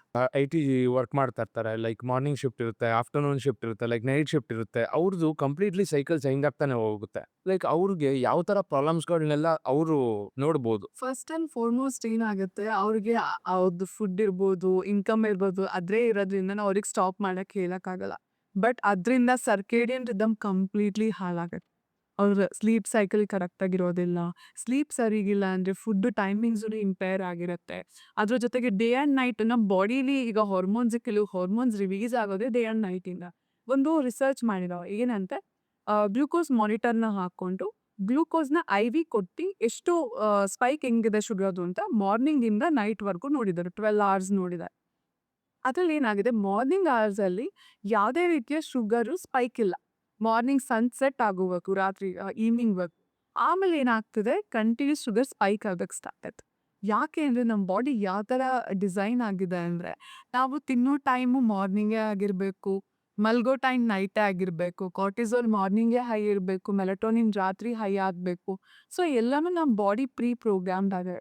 ನಾವು ಅದನ್ನು ಚೇಂಜ್ ಮಾಡೋಕ್ಕೆ ಹೋಗಿ ಬಿಕಾಸ್ ಆಫ್ ಅವರ್ ಜಾಬ್ಸ್ ಇರ್ಬೋದು, ಕರಿಯರ್ಸ್ ಇರ್ಬೋದು, ನಾವು ಅದನ್ನು ಚೇಂಜ್ ಮಾಡೋಕ್ಕೆ ಹೋದಾಗ ಏನಾಗುತ್ತೆ, ಆಫ್ಕೋರ್ಸ್ ಅವರ ಹೆಲ್ತ್ ಹಾಳಾಗುತ್ತೆ. First and foremost gut health will go for a toss. ಏನಾಗುತ್ತೆ, ಈಗ IBS IBD ಅಂತ ಕಂಡೀಷನ್ಸ್ ಇವು. ತುಂಬ ಜನ IT workers they have left there job. ಏನಾಗಿದೆ, ಒಂದು IBS ಕ್ಲೈಂಟ್ ಇದ್ದಾರೆ, ಅವ್ರಿಗೆ ಹೆಂಗೆ ಅಂದರೆ 10 to 12 times loose stools per day. It's very severe. Social awkwardness create ಆಗುತ್ತೆ. ಅವ್ರ ಜಾಬ್ನೇ ಲೆಫ್ಟ್ ಮಾಡಿದ್ರು. ವೈ? ಬಿಕಾಸ್ ಈಗ ಅಷ್ಟು ಸಿವಿಯರ್ ಕಂಡೀಷನ್ ಆದಾಗ ಅವಾಗ ಅವರು ಆ್ಯಕ್ಷನ್ ತೊಗೊಳಕ್ಕೆ ಸ್ಟಾರ್ಟಿಂಗಲ್ಲಿ ಏನು ಮಾಡಿ ತುಂಬ ಜನ, ಒಬ್ರಿಬ್ರಲ್ಲ, ನೀವು ತುಂಬ ಜನನ ಕೇಳಿ ರೊಟೇಷನಲ್ ಶಿಫ್ಟ್ ಇರೋದು, ನೈಟ್ ಶಿಫ್ಟ್ ಎಸ್ಪೆಷಲಿ ವಿಮೆನ್ ಮೇಲಂತೂ ತುಂಬಾನೇ ಪರಿಣಾಮ ಬೀರುತ್ತೆ. ಈಗ ಹಾರ್ಮೋನ್ಸು ವಿಮೆನ್ದು ಅಷ್ಟೇ, ಈಗ ಈಸ್ಟ್ರೋಜನ್ ಪ್ರೊಜೆಸ್ಟ್ರಾನ್ ಏನಾಗುತ್ತೆ ಮಂತ್ಲಿನಲ್ಲೇನೆ ಅದು ರೋಲರ್ ಕೋಸ್ಟರ್ ಇರುತ್ತೆ. ಈಗ ಒನ್ ಟೈಮಲ್ಲಿ ರೈಸ್ ಆಗಬೇಕು, ಪೀರಿಯಡ್ಸ್ ಮುಂಚೆ ಅದು ಲೋ ಆಗಬೇಕು, ಮತ್ತೆ ರೈಸ್ ಆಗ್ಬೇಕು, ಆ ಥರ. ಇವ್ರ ರುಟೀನೇ ಸ್ಲೀಪು, ಫುಡ್ ರುಟೀನೇ ಚೇಂಜ್ ಮಾಡ್ಕೊಂಡ್ರೆ ಏನಾಗುತ್ತೆ ಕಂಪ್ಲೀಟ್ ಆ ಎಕ್ಸ್ಟ್ರಾ ಹಾರ್ಮೋನ್ಸ್ನು ಟಾಸಿಗೆ ಹೋಗಿ ಪಿ ಸಿ ಓ ಎಸ್ ಬಂದಿರೋದು. ತುಂಬ ಜನ ಈಗ ರೊಟೇಷನಲ್ ಶಿಫ್ಟ್ ಇರೋ ಕ್ಲೈಂಟ್ಸಿಗೆನೂ ಪಿ ಸಿ ಓ ಎಸ್ ಇದೆ. ನೈಟ್ ರುಟೀನ್ ಈಗ ತುಂಬ ಓದ್ತಿರ್ತಾರೆ. ಈವನ್ MBBS ಸ್ಟೂಡೆಂಟ್ಗೂ ಸಹ ಪಿ ಸಿ ಓ ಎಸ್ ಇದೆ because of over night study. So ಇದೆಲ್ಲ ಕಾಯಿಲೆಗಳು ಅವರು ಅಫ್ಕೋರ್ಸ್ ಲೈಫಲ್ಲಿ ನೋಡಲೇಬೇಕಾಗತ್ತೆ. ಯಾಕಂದರೆ ಅವರು ರುಟೀನೇ ಆಗಿರುತ್ತೆ. ನಾವೇನಂದ್ರೆ ಎಗೇನ್ಸ್ಟು ನೇಚರ್ ಹೋಗ್ತಾ ಇರ್ತಿಲ್ಲ ಏನಂತ ಅದು ತಪ್ಪು, ಬಟ್ ಅವ್ರ ಜಾಬೇ ಆಗಿರೋದ್ರಿಂದ ಏನು ಮಾಡಕ್ಕ. ಗಟ್ಟಲ್ಲಿ ಲೈಕ್ ಬ್ಯಾಕ್ಟೀರಿಯಾಸ್ ಇರುತ್ತೆ, ಗುಡ್ ಬ್ಯಾಕ್ಟೀರಿಯಾಸ್ ಇರುತ್ತೆ, ಬ್ಯಾಡ್ ಬ್ಯಾಕ್ಟೀರಿಯಾಸ್ ಇರುತ್ತೆ. ಅದು ಎಷ್ಟು ಇಂಪಾರ್ಟೆಂಟ್ ನಮಗೆ? ಅದು ಗುಡ್ಡಾ ಇಲ್ಲ ಬ್ಯಾಡಾ? ಗುಡ್ ಬ್ಯಾಕ್ಟೀರಿಯಾನ ಮೆಜಾರಿಟಿ ಬ್ಯಾಕ್ಟೀರಿಯಾನೇ ಇರೋದು ಗಂಟಲ್ಲಿ. ಬೇರೆ ಥರನೂ ಇದೆ. ಈಗ ಅರ್ವಲ್ಲಿ ಇರ್ದಂಗೆ ಫಂಗಸ್ಸು, ವೈರಸಸ್ ಎಲ್ಲನೂ ಇದೆ. ಅದರಲ್ಲಿ ಗುಡ್ ಅಂತಾನೂ ಇದೆ, ಬ್ಯಾಡ್ ಅಂತ. ಈಗ ಏನಾಗುತ್ತೆ ಗುಡ್ ಬ್ಯಾಕ್ಟೀರಿಯಾಸ್ ಡಾಮಿನೇಟ್ ಮಾಡ್ತದೆ ಇವಾಗ. ಬ್ಯಾಡ್ ಬ್ಯಾಕ್ಟೀರಿಯಾಸ್ ಆಲ್ಮೋಸ್ಟ್ ಡಿಮಿನಿಷ್ಡ್ ಆಗೇ ಇರುತ್ತೆ. ಯಾವಾಗ ನಾವು ಆಪರ್ಚುನಿಟಿ ಕೊಡ್ತೀವಿ ನಮ್ಮ ಫುಡ್ ಇರ್ಬೋದು, ಲೈಫ್ ಸ್ಟೈಲ್ ಇರ್ಬೋದು, ಅದರಲ್ಲಿ ನಾವು ಡ್ಯಾಮೇಜ್ ಮಾಡಿದಾಗ ಏನಾಗುತ್ತೆ ಬ್ಯಾಡ್ ಬ್ಯಾಕ್ಟೀರಿಯಾಸು ಜಾಸ್ತಿ ಆಗ್ತಾ ಹೋಗುತ್ತೆ. ಗುಡ್ ಬ್ಯಾಕ್ಟೀರಿಯಾಸಿಂದ ಏನೇನು ಬೆನಿಫಿಟ್ಸ್ ಇದೆ ಅಂದರೆ short chain fatty acids release ಆಗುತ್ತೆ. ಅದು ಇನ್ಸುಲಿನ್ ರೆಸಿಸ್ಟೆನ್ಸ್ನ ರಿವರ್ಸ್ ಮಾಡುತ್ತೆ, ಕೊಲೆಸ್ಟ್ರಾಲ್ನ ಕಮ್ಮಿ ಮಾಡುತ್ತೆ, ಬಿ ಪಿನ ಕಮ್ಮಿ ಮಾಡುತ್ತೆ, ಹಾರ್ಟ್ ಹೆಲ್ತ್. ಈಗ ಮೇಯ್ನಾಗಿ ಹಾರ್ಟ್ ಹೆಲ್ತ್ ಏನಕ್ಕೆ ಬರುತ್ತೆ? ಬಿ ಪಿ ಜಾಸ್ತಿ ಆದರೆ ಬರುತ್ತೆ, ಕೊಲೆಸ್ಟ್ರಾಲ್ ಜಾಸ್ತಿ ಆದರೆ ಬರುತ್ತೆ, ಒಬೇಸಿಟಿ ಜಾಸ್ತಿ ಇದ್ರೆ ಬರುತ್ತೆ.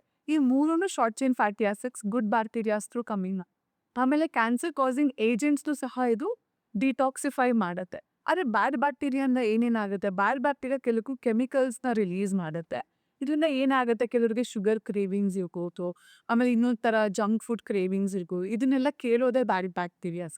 ಗುಡ್ ಬ್ಯಾಕ್ಟೀರಿಯಾಸಿಗೆ ಶುಗರ್ ಬೇಕಾಗಿಲ್ಲ, ಜಂಕ್ ಫುಡ್ ಬೇಕಾಗಿಲ್ಲ, ಏನೂ ಬೇಕಾಗಿಲ್ಲ. ಬ್ಯಾಡ್ ಬ್ಯಾಕ್ಟೀರಿಯಾಸೇ ಆ ಹಾರ್ಮೋನ್ ರಿಲೀಸ್ ಮಾಡಿ ಅದನ್ನು ಕೇಳ್ತಾರೆ. ಈಗ ಪ್ರೆಗ್ನೆನ್ಸಿಲೂ ನೋಡಿರ್ಬೋದು ಬಯಕೆಗಳಂತ ಹೇಳ್ತಾರೆ. ಈಗ ಈವನ್ ಪ್ರೆಗ್ನೆನ್ಸಿ ಬಿಟ್ಟು ನಾರ್ಮಲ್ ಪೀಪಲಲ್ಲೂ ಈಗ ಕ್ರೇವಿಂಗ್ಸ್ ಇದೆ ಅಂದರೆ ಈಗ ಮಣ್ಣು ಅದಕ್ಕೊಂದು ಟೀಕಾ ಅಂತ ಕಂಡೀಷನ್ ಇದೆ. ಯಾವಾಗ ಬರುತ್ತೆ ಐರನ್ ಡೆಫಿಷಿಯನ್ಸಿ ಇದ್ದಾಗ ನಮ್ಮ ಗಟ್ ಮೈಕ್ರೋಬ್ಸು ಅದನ್ನು ಕ್ರೇವ್ ಮಾಡುತ್ತೆ. ಆ ಥರ ಒಂದೊಂದು ಕಂಡೀಷನಲ್ಲೂ ಅದು ಕ್ರೇವ್ ಮಾಡುತ್ತೆ. ಗುಡ್ ಬ್ಯಾಕ್ಟೀರಿಯಾಸು ಒಳ್ಳೆ ನ್ಯೂಟ್ರಿಯೆಂಟ್ಸ್ನ ಕ್ರೇವ್ ಮಾಡುತ್ತೆ. ಆದರೆ ಬ್ಯಾಡ್ ಬ್ಯಾಕ್ಟೀರಿಯಾಸು ಈ ಶುಗರು, ಜಂಕ್, ಡೀಪ್ ಫ್ರೈಡು ಆ ಥರನ ಪ್ರಿಂಗ್ ಮಾಡು. ಸೊ ಹಾಗಾಗಿ ಗುಡ್ ಮೈಕ್ರೋಬ್ಸ್ನ ನಾವು ಆಲ್ಮೋಸ್ಟ್ ನಾವು ನರಿಶ್ ಮಾಡಬೇಕು. ಆಂಟಿಬಯೋಟಿಕ್ ಯೂಸ್ ಮಾಡಿದ್ರೆ ಗಟ್ ಬ್ಯಾಕ್ಟೀರಿಯಾಸ್ ಮೇಲೆ ಡ್ಯಾಮೇಜ್ ಮಾಡುತ್ತಾ? 100% ಡ್ಯಾಮೇಜ್ ಮಾಡಿ. ಈಗ ಆಂಟಿಬಯೋಟಿಕ್ಸ್ ಏನಕ್ಕೆ ತೊಗೋತೀವಿ? ಒಂದು ಬ್ಯಾಡ್ ಬ್ಯಾಕ್ಟೀರಿಯಾನ ನಾವು ಡೆಸ್ಟ್ರಾಯ್ ಮಾಡೋಕ್ಕೆ ತೊಗೋತೀವಪ್ಪ. ಆದರೆ ಆಂಟಿಬಯೋಟಿಕ್ಕಿಗೆ ಗೊತ್ತಿರುತ್ತಾ ಇದು ಗುಡ್ ಬ್ಯಾಕ್ಟೀರಿಯಾ ಅಥವಾ ಬ್ಯಾಡ್ ಬ್ಯಾಕ್ಟೀರಿಯಾ ಅಂತ? ಅದಕ್ಕೆ ಗೊತ್ತಿರಲ್ಲ. ಅದು ನಮ್ಮ ಬ್ಯಾಡ್ ಬ್ಯಾಕ್ಟೀರಿಯಾಸ್ ಜೊತೆಗೆ ನಮ್ಮ ಗುಡ್ ಬ್ಯಾಕ್ಟೀರಿಯಾಸ್ನು ಡೆಸ್ಟ್ರಾಯ್ ಮಾಡುತ್ತೆ. ಈಗ ತುಂಬ ಜನ ಅಬ್ಸರ್ವ್ ಮಾಡಿರ್ಬೋದು ಆಂಟಿಬಯೋಟಿಕ್ ಕೋರ್ಸ್ ತೊಗೊಂಡಾಗ loose stools as a side effect ನೋಡ್ತಾರೆ. ಮತ್ತು ಈಗಿನ ಕಾಲದಲ್ಲಿ ತುಂಬ ಜನ ಡಾಕ್ಟರ್ಸ್ ಏನು ಮಾಡ್ತಾರೆ ಆಂಟಿಬಯೋಟಿಕ್ಸ್ ಜೊತೆ ಸ್ಪೋರೊಲಾಕ್ ಅಂತ ಒಂದು ಟ್ಯಾಬ್ಲೆಟ್, ಅದು ಪ್ರೋಬಯೋಟಿಕ್ ಟ್ಯಾಬ್ಲೆಟ್ನ ಪೇರಪ್ ಮಾಡಿ ಕೊಡ್ತಾರೆ. ಯಾಕೆ ಅಂದರೆ ಆ ಲೂಸ್ ಟೂಲ್ ಸೈಡ್ ಎಫೆಕ್ಟ್ಸ್ನ ಕಾಂಬ್ಯಾಕ್ಟ್ ಮಾಡೋಕ್ಕೆ.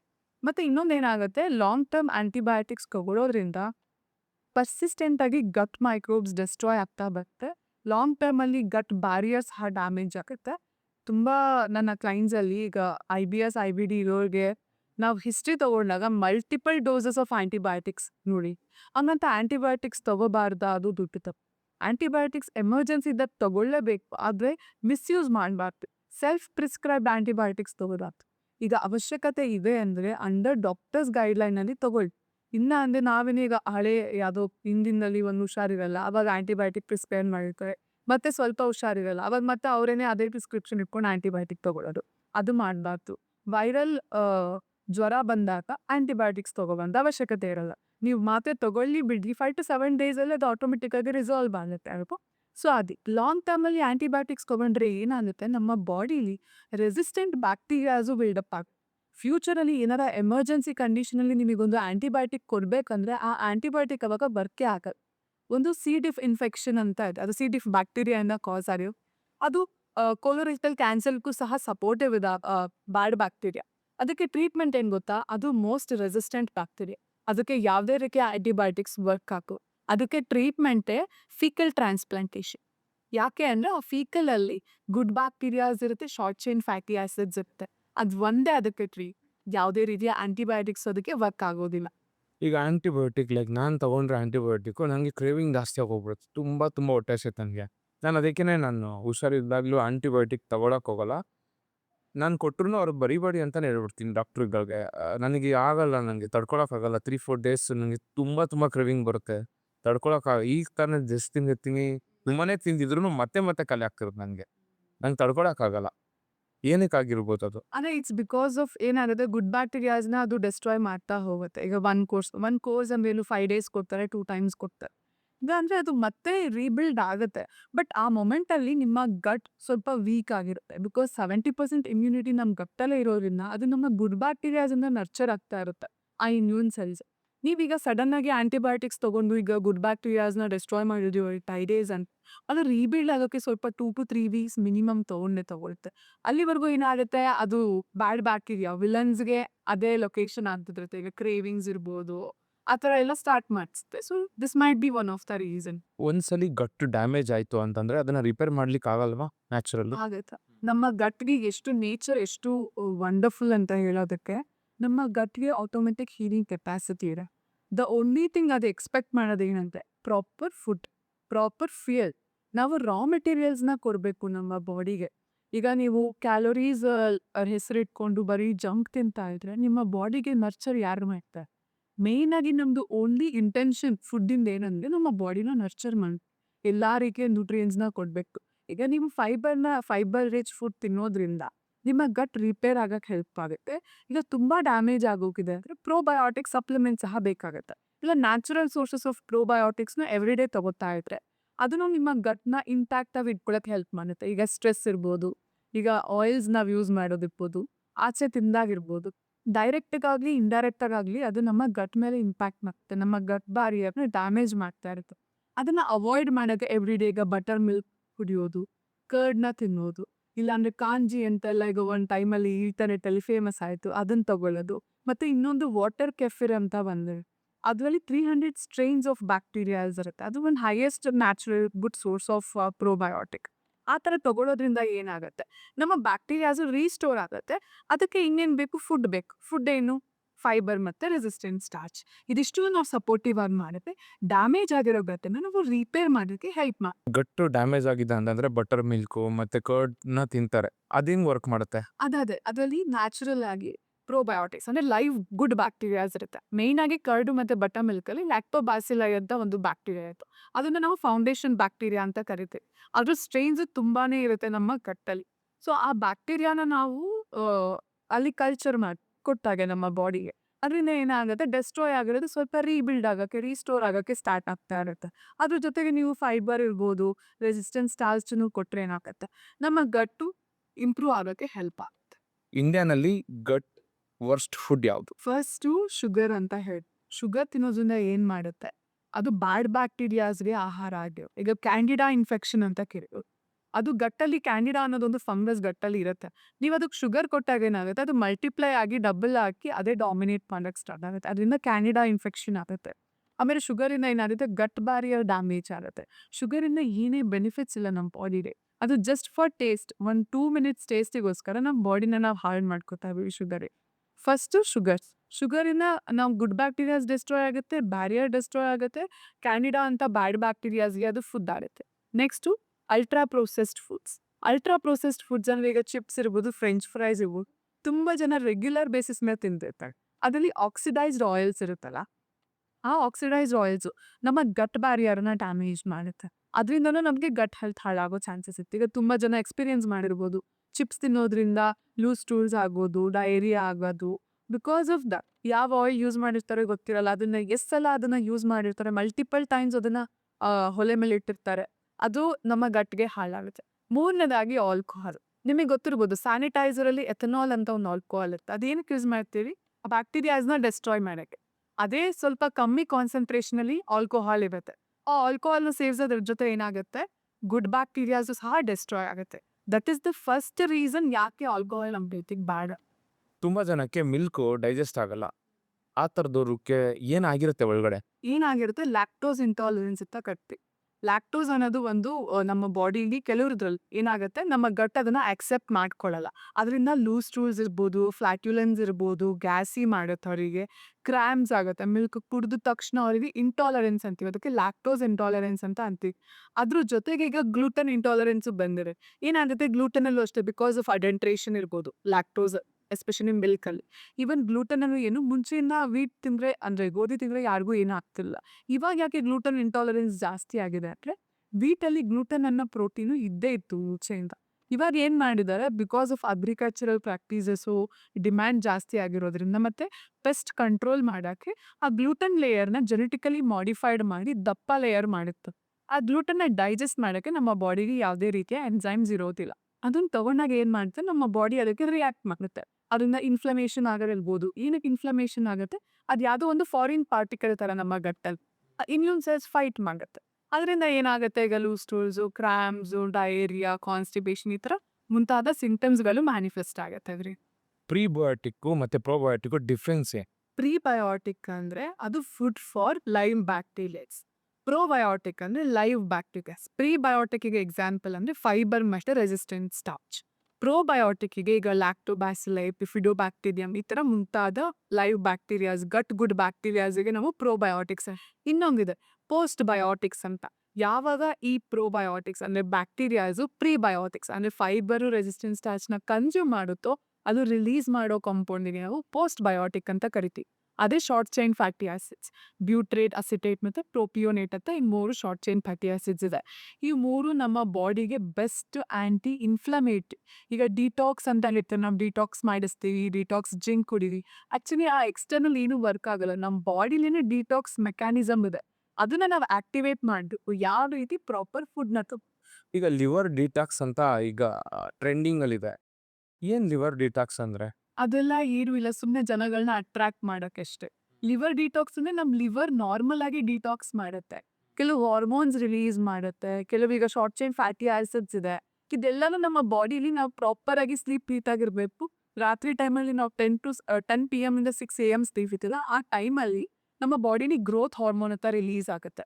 ಅದು ಡಿಟಾಕ್ಸ್ ಮೆಕ್ಯಾನಿಸಮ್ನ ನಮ್ಮ ಬಾಡಿಲಿ ಈಗ ಏನೇ ಜಂಕ್ ಇರ್ಬೋದು, ಯಾವುದೇ ರೀತಿಯ ಎಕ್ಸ್ಟ್ರಾ ಹಾರ್ಮೋನ್ಸ್ ಇರ್ಬೋದು, ಏನೇ ಟಾಕ್ಸಿನ್ಸ್ ಇರ್ಬೋದು ಎಲ್ಲನೂ ಡಿಟಾಕ್ಸ್ ಮಾಡುತ್ತೆ.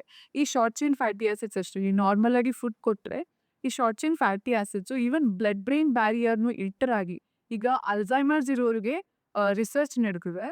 ಅಲ್ಝೈಮರ್ಸ್ ಮತ್ತು ಡಿಮೆನ್ಷಿಯಾ ಅಂತ ಕಂಡೀಷನ್ ಇರೋರ ಗಟ್ ನೋಡಿದಾಗ ಅವರ ಗಟ್ ಬ್ಯಾರಿಯರ್ ತುಂಬಾನೇ ಹಾಳಾಗುತ್ತೆ. ಯಾಕಂದರೆ ನಿಮ್ಮ ಗಟ್ ಬ್ಯಾರಿಯರ್ ಚೆನ್ನಾಗಿದ್ರೆ ಈ ಶಾರ್ಟ್ ಚೈನ್ ಫ್ಯಾಟಿ ಆಸಿಡ್ಸ್ ನಿಮ್ಮ ಬ್ರೈನ್ ಬ್ಯಾರಿಯರ್ನು ಆಗಿ ಅಲ್ಲಿ ಏನೇ ಥರ ಟಾಕ್ಸಿನ್ಸ್ ಇದ್ರೂ ಅದನ್ನು ಡೆಸ್ಟ್ರಾಯ್ ಮಾಡುತ್ತೆ. ನಮ್ಮ ಬಾಡಿಗೆ ನಾವು ಸಪೋರ್ಟ್ ಮಾಡಬೇಕು. ಫೈಬರ್ ಕೊಡೋದ್ರಿಂದ short chain fatty acids activate ಆಗುತ್ತೆ.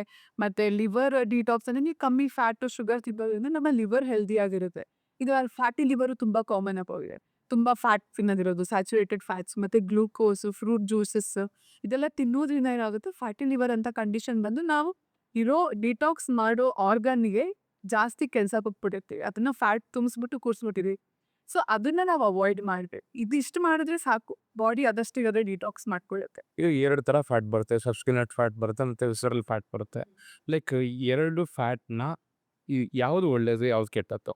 ಎರಡೂ ಸಬ್ಕ್ಯುಟೇನಿಯಸ್ ಫ್ಯಾಟು ನಮ್ಮ ಬಾಡಿಗೆ ಕೋಲ್ಡ್ ಮತ್ತು ವಿಪರೀತ ಚಳಿ ಮಳೆಯಿಂದ ನಮ್ಮ ಬಾಡಿನ ಐಸೋಲೇಟ್ ಪ್ಯಾಡಿಂಗ್ ಅಂತ ಹೇಳ್ತೀವಿ, ಅದು ಮಾಡೋಕ್ಕೆ ಹೆಲ್ಪ್ ಮಾಡುತ್ತೆ. ಈಗ ಅಬ್ಸರ್ವ್ ಮಾಡಿರ್ಬೋದು, ದಪ್ಪ ಇರೋರಿಗೆ ಎಷ್ಟೇ ಚಳಿ ಇದ್ರೂ ತಟ್ಟಲ್ಲ. ಆದರೆ ಸಣ್ಣ ಇರೋರಿಗೆ ಸ್ವಲ್ಪ ಚಳಿ ಆದರೂ ನಡ್ಗಕ್ಕೆ ಸ್ಟಾರ್ಟ್ ಮಾಡ್ತಾರೆ, ಬಿಕಾಸ್ ಆಫ್ ಪ್ಯಾಡಿಂಗ್ ಅಂತ. ಮತ್ತು ವಿಸರಲ್ ಫ್ಯಾಟ್ ಯಾವಾಗ ಜಾಸ್ತಿ ಆಗುತ್ತೆ, ಯಾವಾಗ ನಮ್ಮ ಫುಡ್ಡಲ್ಲಿ ಸ್ಯಾಚುರೇಟೆಡ್ ಫ್ಯಾಟ್ಸ್ ಜಾಸ್ತಿ ಆಗಿರುತ್ತೆ. ಮತ್ತು ಗ್ಲೂಕೋಸ್ ಅಂದರೆ ಫ್ರೀ ಗ್ಲೂಕೋಸ್, ಈಗ ಈಸಿ ಶುಗರ್ಸ್ ಅಂತ ಹೇಳ್ಬೋದು. ಫ್ರೂಟ್ ಜ್ಯೂಸಸ್ ಇರ್ಬೋದು, ಸಕ್ಕರೆ ಇರ್ಬೋದು. ಈಗ ಬೆಲ್ಲನೂ ಒಳ್ಳೇದಲ್ಲ, ಸಕ್ಕರೆಗಿಂತ ಸ್ವಲ್ಪ ಬೆಟರ್, ಬಟ್ ಎರಡೂ ಶುಗರೇ. ಹಾಗಾಗಿ ಆ ಥರದನ್ನೆಲ್ಲ ಅವಾಯ್ಡ್ ಮಾಡಿದ್ರೆ ನಾವು ವಿಸರಲ್ ಫ್ಯಾಟ್ಸ್ನ ಅವಾಯ್ಡ್ ಮಾಡಿ. ವಿಸರಲ್ ಫ್ಯಾಟ್ಸ್ ಏನಾಗುತ್ತೆ, ಆರ್ಗನ್ಸ್ಗೆ ಹೋಗಿ ಕೂರುತ್ತೆ. ಆರ್ಗನ್ಸ್ ಪ್ರಾಪರ್ ಫಂಕ್ಷನ್ ಆಗೋಕ್ಕೆ ಬಿಡೋದಿಲ್ಲ. So visceral fat is very very ಬ್ಯಾಡ್. ಈಗ ಸಬ್ಕ್ಯೂಟೇನಿಯಸ್ ಫ್ಯಾಟ್, ಈಗ ತುಂಬ ಜನ ದಪ್ಪಾಗಿರ್ತಾರೆ ಬಟ್ ಅವ್ರಿಗೆ ಫ್ಯಾಟಿ ಲಿವರ್ ಇರೋದಿಲ್ಲ, ಯಾವುದೇ ರೀತಿಯ ವಿಸರಲ್ ಫ್ಯಾಟ್ ಇರೋದಿಲ್ಲ. ಸಬ್ಕ್ಯೂಟೇನಿಯಸ್ ಫ್ಯಾಟ್ ಇರುತ್ತೆ, ಅವರು ಹೆಲ್ದಿ ಆಗಿರ್ತಾರೆ. ಬಟ್ ಎಕ್ಸ್ಟರ್ನಲಿ ಫ್ಯಾಟ್ನ ಡೆಸ್ಟ್ರಾಯ್ ಮಾಡಬೇಕು. ಬಟ್ ಯಾವುದೇ ರೀತಿ ಫ್ಯಾಟ್ ತುಂಬ ಜಾಸ್ತಿ ಆದರೂ ಒಳ್ಳೆಯದಲ್ಲ, ಯಾಕಂದರೆ ಫ್ಯಾಟೇನೆ ಎಲ್ಲ ರೀತಿಯ ಟಾಕ್ಸಿನ್ಸ್ನ ಸ್ಟೋರ್ ಮಾಡ್ಕೊಂಡಿರುತ್ತೆ. ಈಗ ಯಾವ್ದಾರ ಟಾಕ್ಸಿನ್ಸ್ ಇರ್ಬೋದು. ಅವರು ವೆಯ್ಟ್ ಲಾಸ್ ಆಗಕ್ಕೆ ಸ್ಟಾರ್ಟ್ ಆದಾಗ ಆ ಟಾಕ್ಸಿನ್ಸ್ ಏನಾಗುತ್ತೆ ಬ್ಲಡ್ಡಲ್ಲಿ ರಿಲೀಸ್ ಆಗಕ್ಕೆ ಸ್ಟಾರ್ಟ್ ಆಗುತ್ತೆ. ಅದು ಫ್ಯಾಟಲ್ಲಿ ಸ್ಟೋರ್ ಆಗಿರುತ್ತೆ ಯಾವುದೇ ರೀತಿಯ ಟಾಕ್ಸಿನ್ಸ್. ಸೊ ಹಾಗಾಗಿ ಯಾವುದೇ ರೀತಿಯ ಫ್ಯಾಟು ಒಳ್ಳೆಯದಲ್ಲ. But visceral fat is very very very bad. Everyone probiotic ತಗೋಬೋದಾ ಇಲ್ಲ ಸಮ್ ಪೀಪಲ್ ಮಾತ್ರನಾ? ಪ್ರೋಬಯೋಟಿಕ್ ನ್ಯಾಚುರಲ್ ಸೋರ್ಸಸ್ನ ಎಲ್ಲರೂ ತಗೊಂಡ್ರೆ ತುಂಬ ಒಳ್ಳೆ. ಮಜ್ಜಿಗೆ ಇರ್ಬೋದು, ಮೊಸರು ಇರ್ಬೋದು, ಆಮೇಲೆ ಕಾಂಜಿ ಇರ್ಬೋದು, ಆಮೇಲೆ ಇದು ವಾಟರ್ ಕೆಫಿರ್ ಅಂತ ಹೇಳಿದೆ ಅದು, ಮತ್ತೆ ಪಿಕ್ಕರಿಸು, ಇದೆಲ್ಲ ನ್ಯಾಚುರಲ್ ಪ್ರೋಬಯೋಟಿಕ್ ಸೋರ್ಸಸ್. ಇದನ್ನ ಎಲ್ಲರೂ ಎವ್ರಿಡೇ ಈಗಿನ ಲೈಫ್ ಸ್ಟೈಲನ್ನು ತಗೊಳ್ಳೋದ್ರಿಂದ ನಮಗೆ ಗೊತ್ತಿಲ್ಲದಲೇ ಆಗಿರೋ ಡ್ಯಾಮೇಜ್ನ ರಿಪೇರ್ ಮಾಡೋಕ್ಕೆ ಹೆಲ್ಪ್ ಆಗುತ್ತೆ. ಬಟ್ ಸಪ್ಲಿಮೆಂಟ್ಸು ಕೆಲವರಿಗೆ ಅವಶ್ಯಕತೆ. ಈಗ ಸಿವಿಯರ್ ಗಟ್ ಡ್ಯಾಮೇಜ್ ಆಗಿದೆ, ತುಂಬ ಸ್ಟ್ರೈನ್ಸ್ ಆಫ್ ಬ್ಯಾಕ್ಟೀರಿಯಾ ಲಾಸ್ ಆಗೋಗ್ಬಿಟ್ಟಿದೆ ಗಟ್ಟಲ್ಲಿ. ಅವಾಗ ಏನಾಗುತ್ತೆ, ಆ ಪರ್ಟಿಕ್ಯುಲರ್ ಸ್ಟ್ರೈನ್ಸ್ ಬ್ಯಾಕ್ಟೀರಿಯಾನು ಪ್ರೋಬಯೋಟಿಕ್ ಸಪ್ಲಿಮೆಂಟ್ಸ್ ಇರುತ್ತೆ, ಅದನ್ನು ನಾವು ಅವರಿಗೆ ಕೊಡಬೇಕಾದ್ರೆ. ಸೊ ಎಲ್ಲರೂ ತಗೊಂಡ್ರೆ ಏನೂ ಸೈಡ್ ಎಫೆಕ್ಟ್ ಆಗಲ್ಲ. ಪ್ರೋಬಯೋಟಿಕ್ಕು ಕಮ್ಮಿ ಇದೆ ಅಂತ ಹೇಗೆ ಗೊತ್ತಾಗುತ್ತೆ? ಯಾವ ರೀತಿ ಗೊತ್ತಾಗುತ್ತೆ ಅಂದರೆ ನಮ್ಮ ಗಟ್ ಹೆಲ್ತಿಂದ ಗೊತ್ತಾಗುತ್ತೆ. ಈಗ ಕೆಲವರು ಲೂಸ್ ಸ್ಟೂಲ್ಸ್ನ ಫೇಸ್ ಮಾಡ್ತಿದ್ದಾರೆ, ಅವ್ರಿಗೆ ಪ್ರೋಬಯೋಟಿಕ್ ಕಮ್ಮಿ ಇದೆ, ಬ್ಲೋಟಿಂಗ್ ಇದೆ, ಗ್ಯಾಸ್ ಇದೆ. ಕೆಲವು ಫುಡ್ಗಳು ನೀಟಾಗಿ ಡೈಜೆಷನ್ ಆಗಲ್ಲ.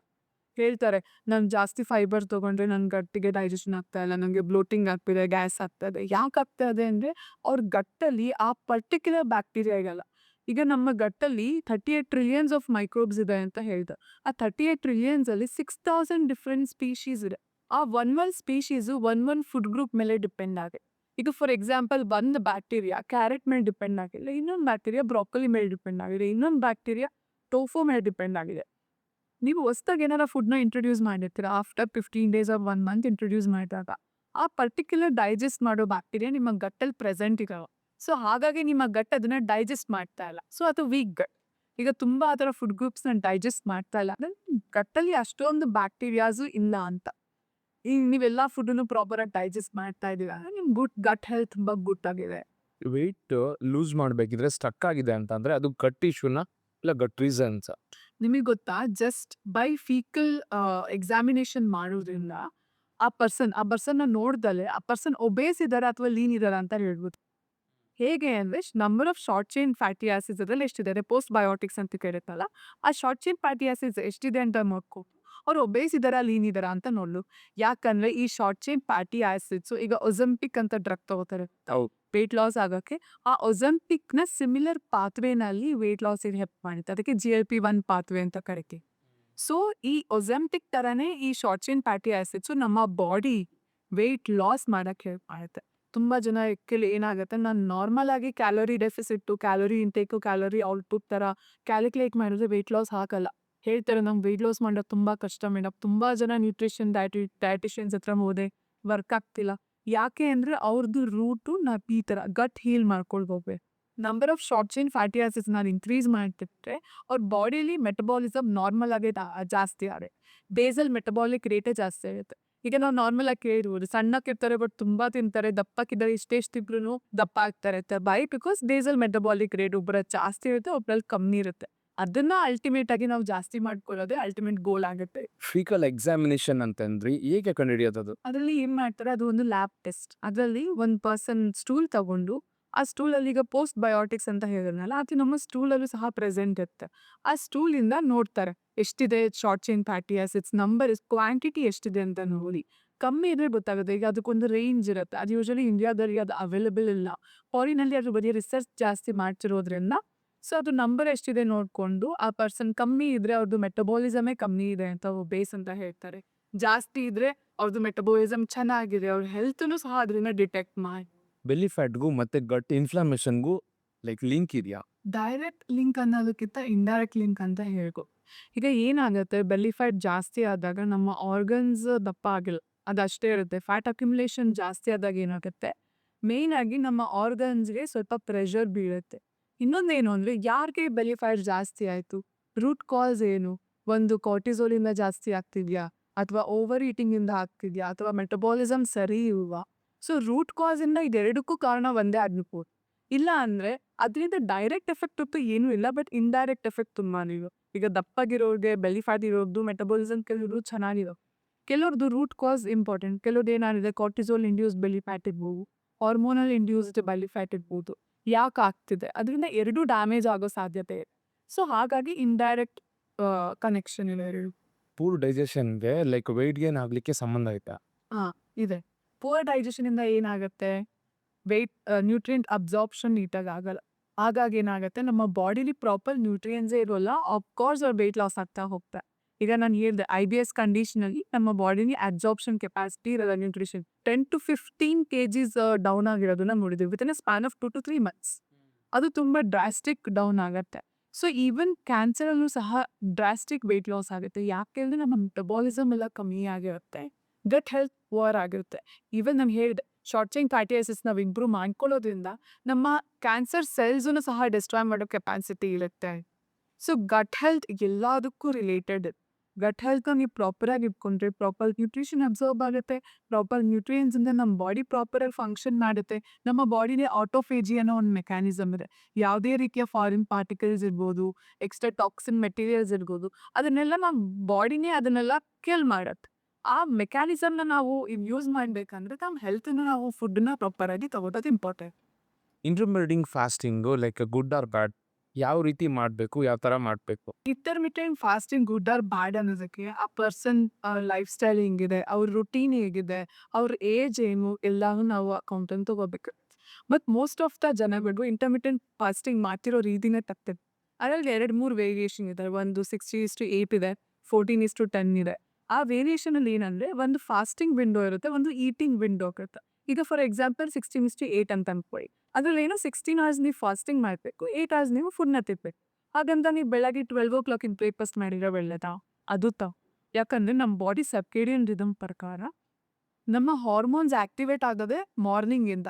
ನೀವು ಮಾರ್ನಿಂಗ್ ಬ್ರೇಕ್‌ಫಾಸ್ಟ್ ಅರ್ಲಿ ಮಾರ್ನಿಂಗೇ ಮಾಡಬೇಕು.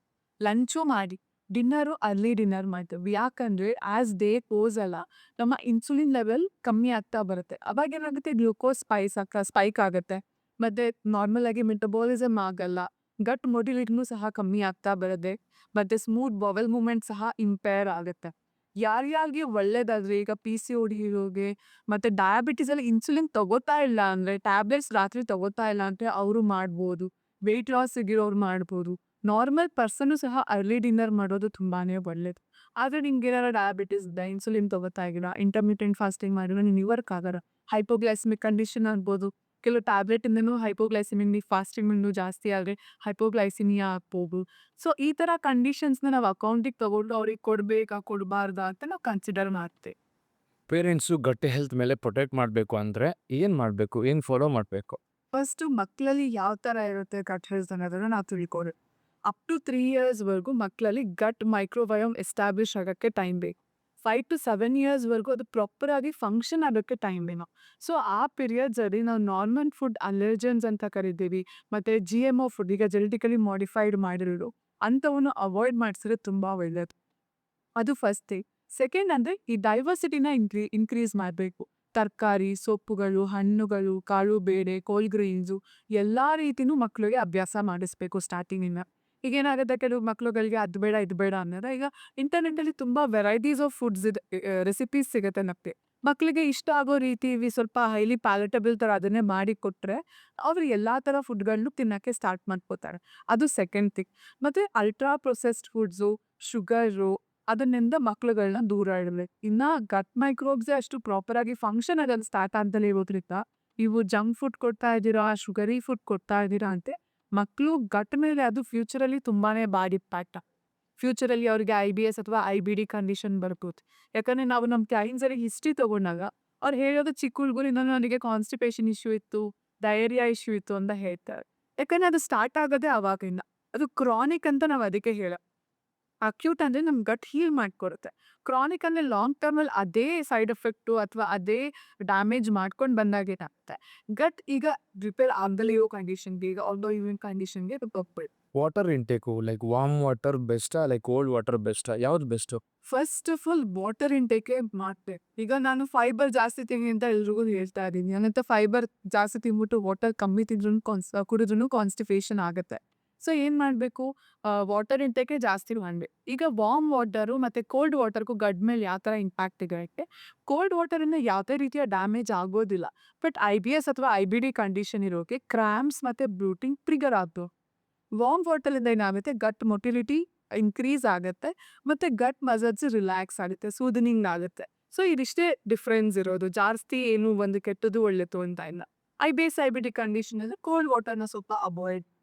ಒಬ್ಬೊಬ್ರು ಇರ್ತಾರಲ್ಲ ಲೈಕ್ ಫಾಸ್ಟಾಗಿ ಊಟ ಮಾಡ್ತಾರೆ ಮತ್ತೆ ಚ್ವಿಂಗ್ ಚೆನ್ನಾಗಿ ಮಾಡಲ್ಲ. ಅದು ಗಟ್ ಹೆಲ್ತ್ ಮೇಲೆ ಎಷ್ಟು ಎಫೆಕ್ಟ್ ಮಾಡ್ಬೋದು? ಈಗ ನಮ್ಮ ಪೇರೆಂಟ್ಸ್ ಎಲ್ಲ ನಮಗೆ ಹೇಳ್ತಾರೆ, ಈಗ ನಿಂಗೆ 32 ಹಲ್ಲಿದೆ ಅಂದ್ರೆ 32 ಸಲ ಚ್ಯೂ ಮಾಡಿ ಫುಡ್ನ ತಿನ್ನು ಅಂತ. ಯಾಕೆ ಅಂದ್ರೆ ಮೈಂಡ್ಫುಲ್ಸ್. ನಾವಲ್ಲಿ ಮೈಂಡ್ಫುಲ್ ಆಗಿ ಚ್ಯೂ ಮಾಡ್ತೀವಿ, ಬೇರೆ ಕಡೆ ಗಮನ ಕೊಡೋದಿಲ್ಲ. ಅವಾಗ ಏನಾಗುತ್ತೆ, ನಮ್ಮ ಸೆಟೈಟಿ ಹಾರ್ಮೋನ್ ಅಂತ ಇದೆ, ಲೆಪ್ಟಿನ್ ಅಂತ ಸೆಟೈಟಿ ಹಾರ್ಮೋನ್, ಗ್ರೆಲಿನ್ ಅಂತ ಹಂಗರ್ ಹಾರ್ಮೋನ್ ಇದೆ. ಈಗ ನಾವು ತಿನ್ನಕ್ಕೆ ಸ್ಟಾರ್ಟ್ ಮಾಡಿದಾಗ ಸೆಟೈಟಿ ಹಾರ್ಮೋನ್ ಇನ್ಕ್ರೀಸ್ ಆಗೋದು ಸ್ಟಾರ್ಟ್ ಆಗಬೇಕು, ಹಂಗರ್ ಹಾರ್ಮೋನ್ ಕಮ್ಮಿ ಆಗ್ತಾ ಬರ್ಬೇಕು. ಅದರಿಂದನೇ ನಮಗೆ ಪ್ರಾಪರ್ ಆಗಿ ಫುಡ್ಡು ನಮಗೆ ಹೊಟ್ಟೆ ತುಂಬಿದ್ಯಾ ಅಥವಾ ಇನ್ನ ಬೇಕಾ ಎಲ್ಲ ಗೊತ್ತಾಗುತ್ತೆ. ಈಗಿನ ಕಾಲದಲ್ಲಿ ಮಕ್ಕಳಲ್ಲಿ ಏನಾಗ್ಬಿಟ್ಟಿದೆ ಏನೂ ಗೊತ್ತಾಗೋದೇ ಇಲ್ಲ. ಟಿವಿ ನೋಡ್ಕೊಂಡು ತಿಂತಾರೆ, ಫೋನಲ್ಲಿ ಆಟ ಆಡ್ಕೊಂಡು ತಿಂತಾರೆ, ಇನ್ನೇನೋ ಮಾಡ್ಕೊಂಡು ತಿಂತಿರ್ತಾರೆ. ಮೈಂಡ್ಫುಲ್ನೆಸ್ ತುಂಬಾನೇ ಇಂಪಾರ್ಟೆಂಟ್. ಹಾಗಾಗಿ ಪ್ರಾಪರ್ ಚ್ಯೂವಿಂಗಿಂದ ಇನ್ನೊಂದೇನಂದ್ರೆ ನಮ್ಮ ಡೈಜೆಷನ್ ನಮ್ಮ ಮೌತಿಂದಲೇ ಸ್ಟಾರ್ಟ್ ಆಗುತ್ತೆ. ಸೊ ಹಾಗಾಗಿ ಪ್ರಾಪರ್ ಟೈಮಲ್ಲಿ ಸ್ವಲ್ಪ ಮೌತಲ್ಲಿ ಆಹಾರ ಇದ್ರೆ ಪ್ರಾಪರ್ ಡೈಜೆಷನ್ ಮೌತಿಂದಲೇ ಸ್ಟಾರ್ಟ್ ಆಗುತ್ತೆ. ರಾಪಿಡ್ ಫೈರು ಲೈಕ್ ಒನ್ ವರ್ಡಲ್ಲಿ ಹೇಳ್ತೀನಿ ಅಂತ ಅಂದರೆ ಲೈಕ್ ನಮ್ಮ ಗಟ್ ಹೆಲ್ತ್ನ ಡ್ಯಾಮೇಜ್ ಮಾಡಲಿಕ್ಕೆ ಒಂದು ವರ್ಸ್ಟ್ ಫುಡ್ ಅಂದರೆ ಯಾವುದು? ಶುಗರ್, ಬೆಸ್ಟ್ ಫುಡ್ ಯಾವುದು ನಮ್ಮ ಗಟ್ಟಿಗೆ? ಫೈಬರ್. ಇವತ್ತಿಂದನೇ ಒಂದು ಹ್ಯಾಬಿಟ್ನ ಸ್ಟಾರ್ಟ್ ಮಾಡಬೇಕು ಅಂತಂದರೆ ಊಟ ಆಗಿದ ತಕ್ಷಣ 10 to 15 ಮಿನಿಟ್ಸ್ ವಾಕ್ ಮಾಡೋದು. ಈ ಪಾಡ್ಕಾಸ್ಟ್ನ ನೋಡಿದ್ಮೇಲೆ ಲೈಕ್ ಗಟ್ ಹೆಲ್ತ್ನ ಇಂಪ್ರೂವ್ ಮಾಡ್ಕೊಬೇಕು ಅಂತಂದರೆ ಸಿಂಪಲ್ ಸ್ಟೆಪ್ಸ್ ಯಾವುದು? ಫಸ್ಟ್ ಆ್ಯಂಡ್ ಫಾರ್ಮೋಸ್ಟ್ ಸ್ಟೆಪ್ ಏನು ಅಂದರೆ ಇನ್ಕ್ರೀಸ್ ದ ಡೈವರ್ಸ್. ಒಂದೇ ಥರ ಫುಡ್ನ ತಿನ್ಬೇಡಿ.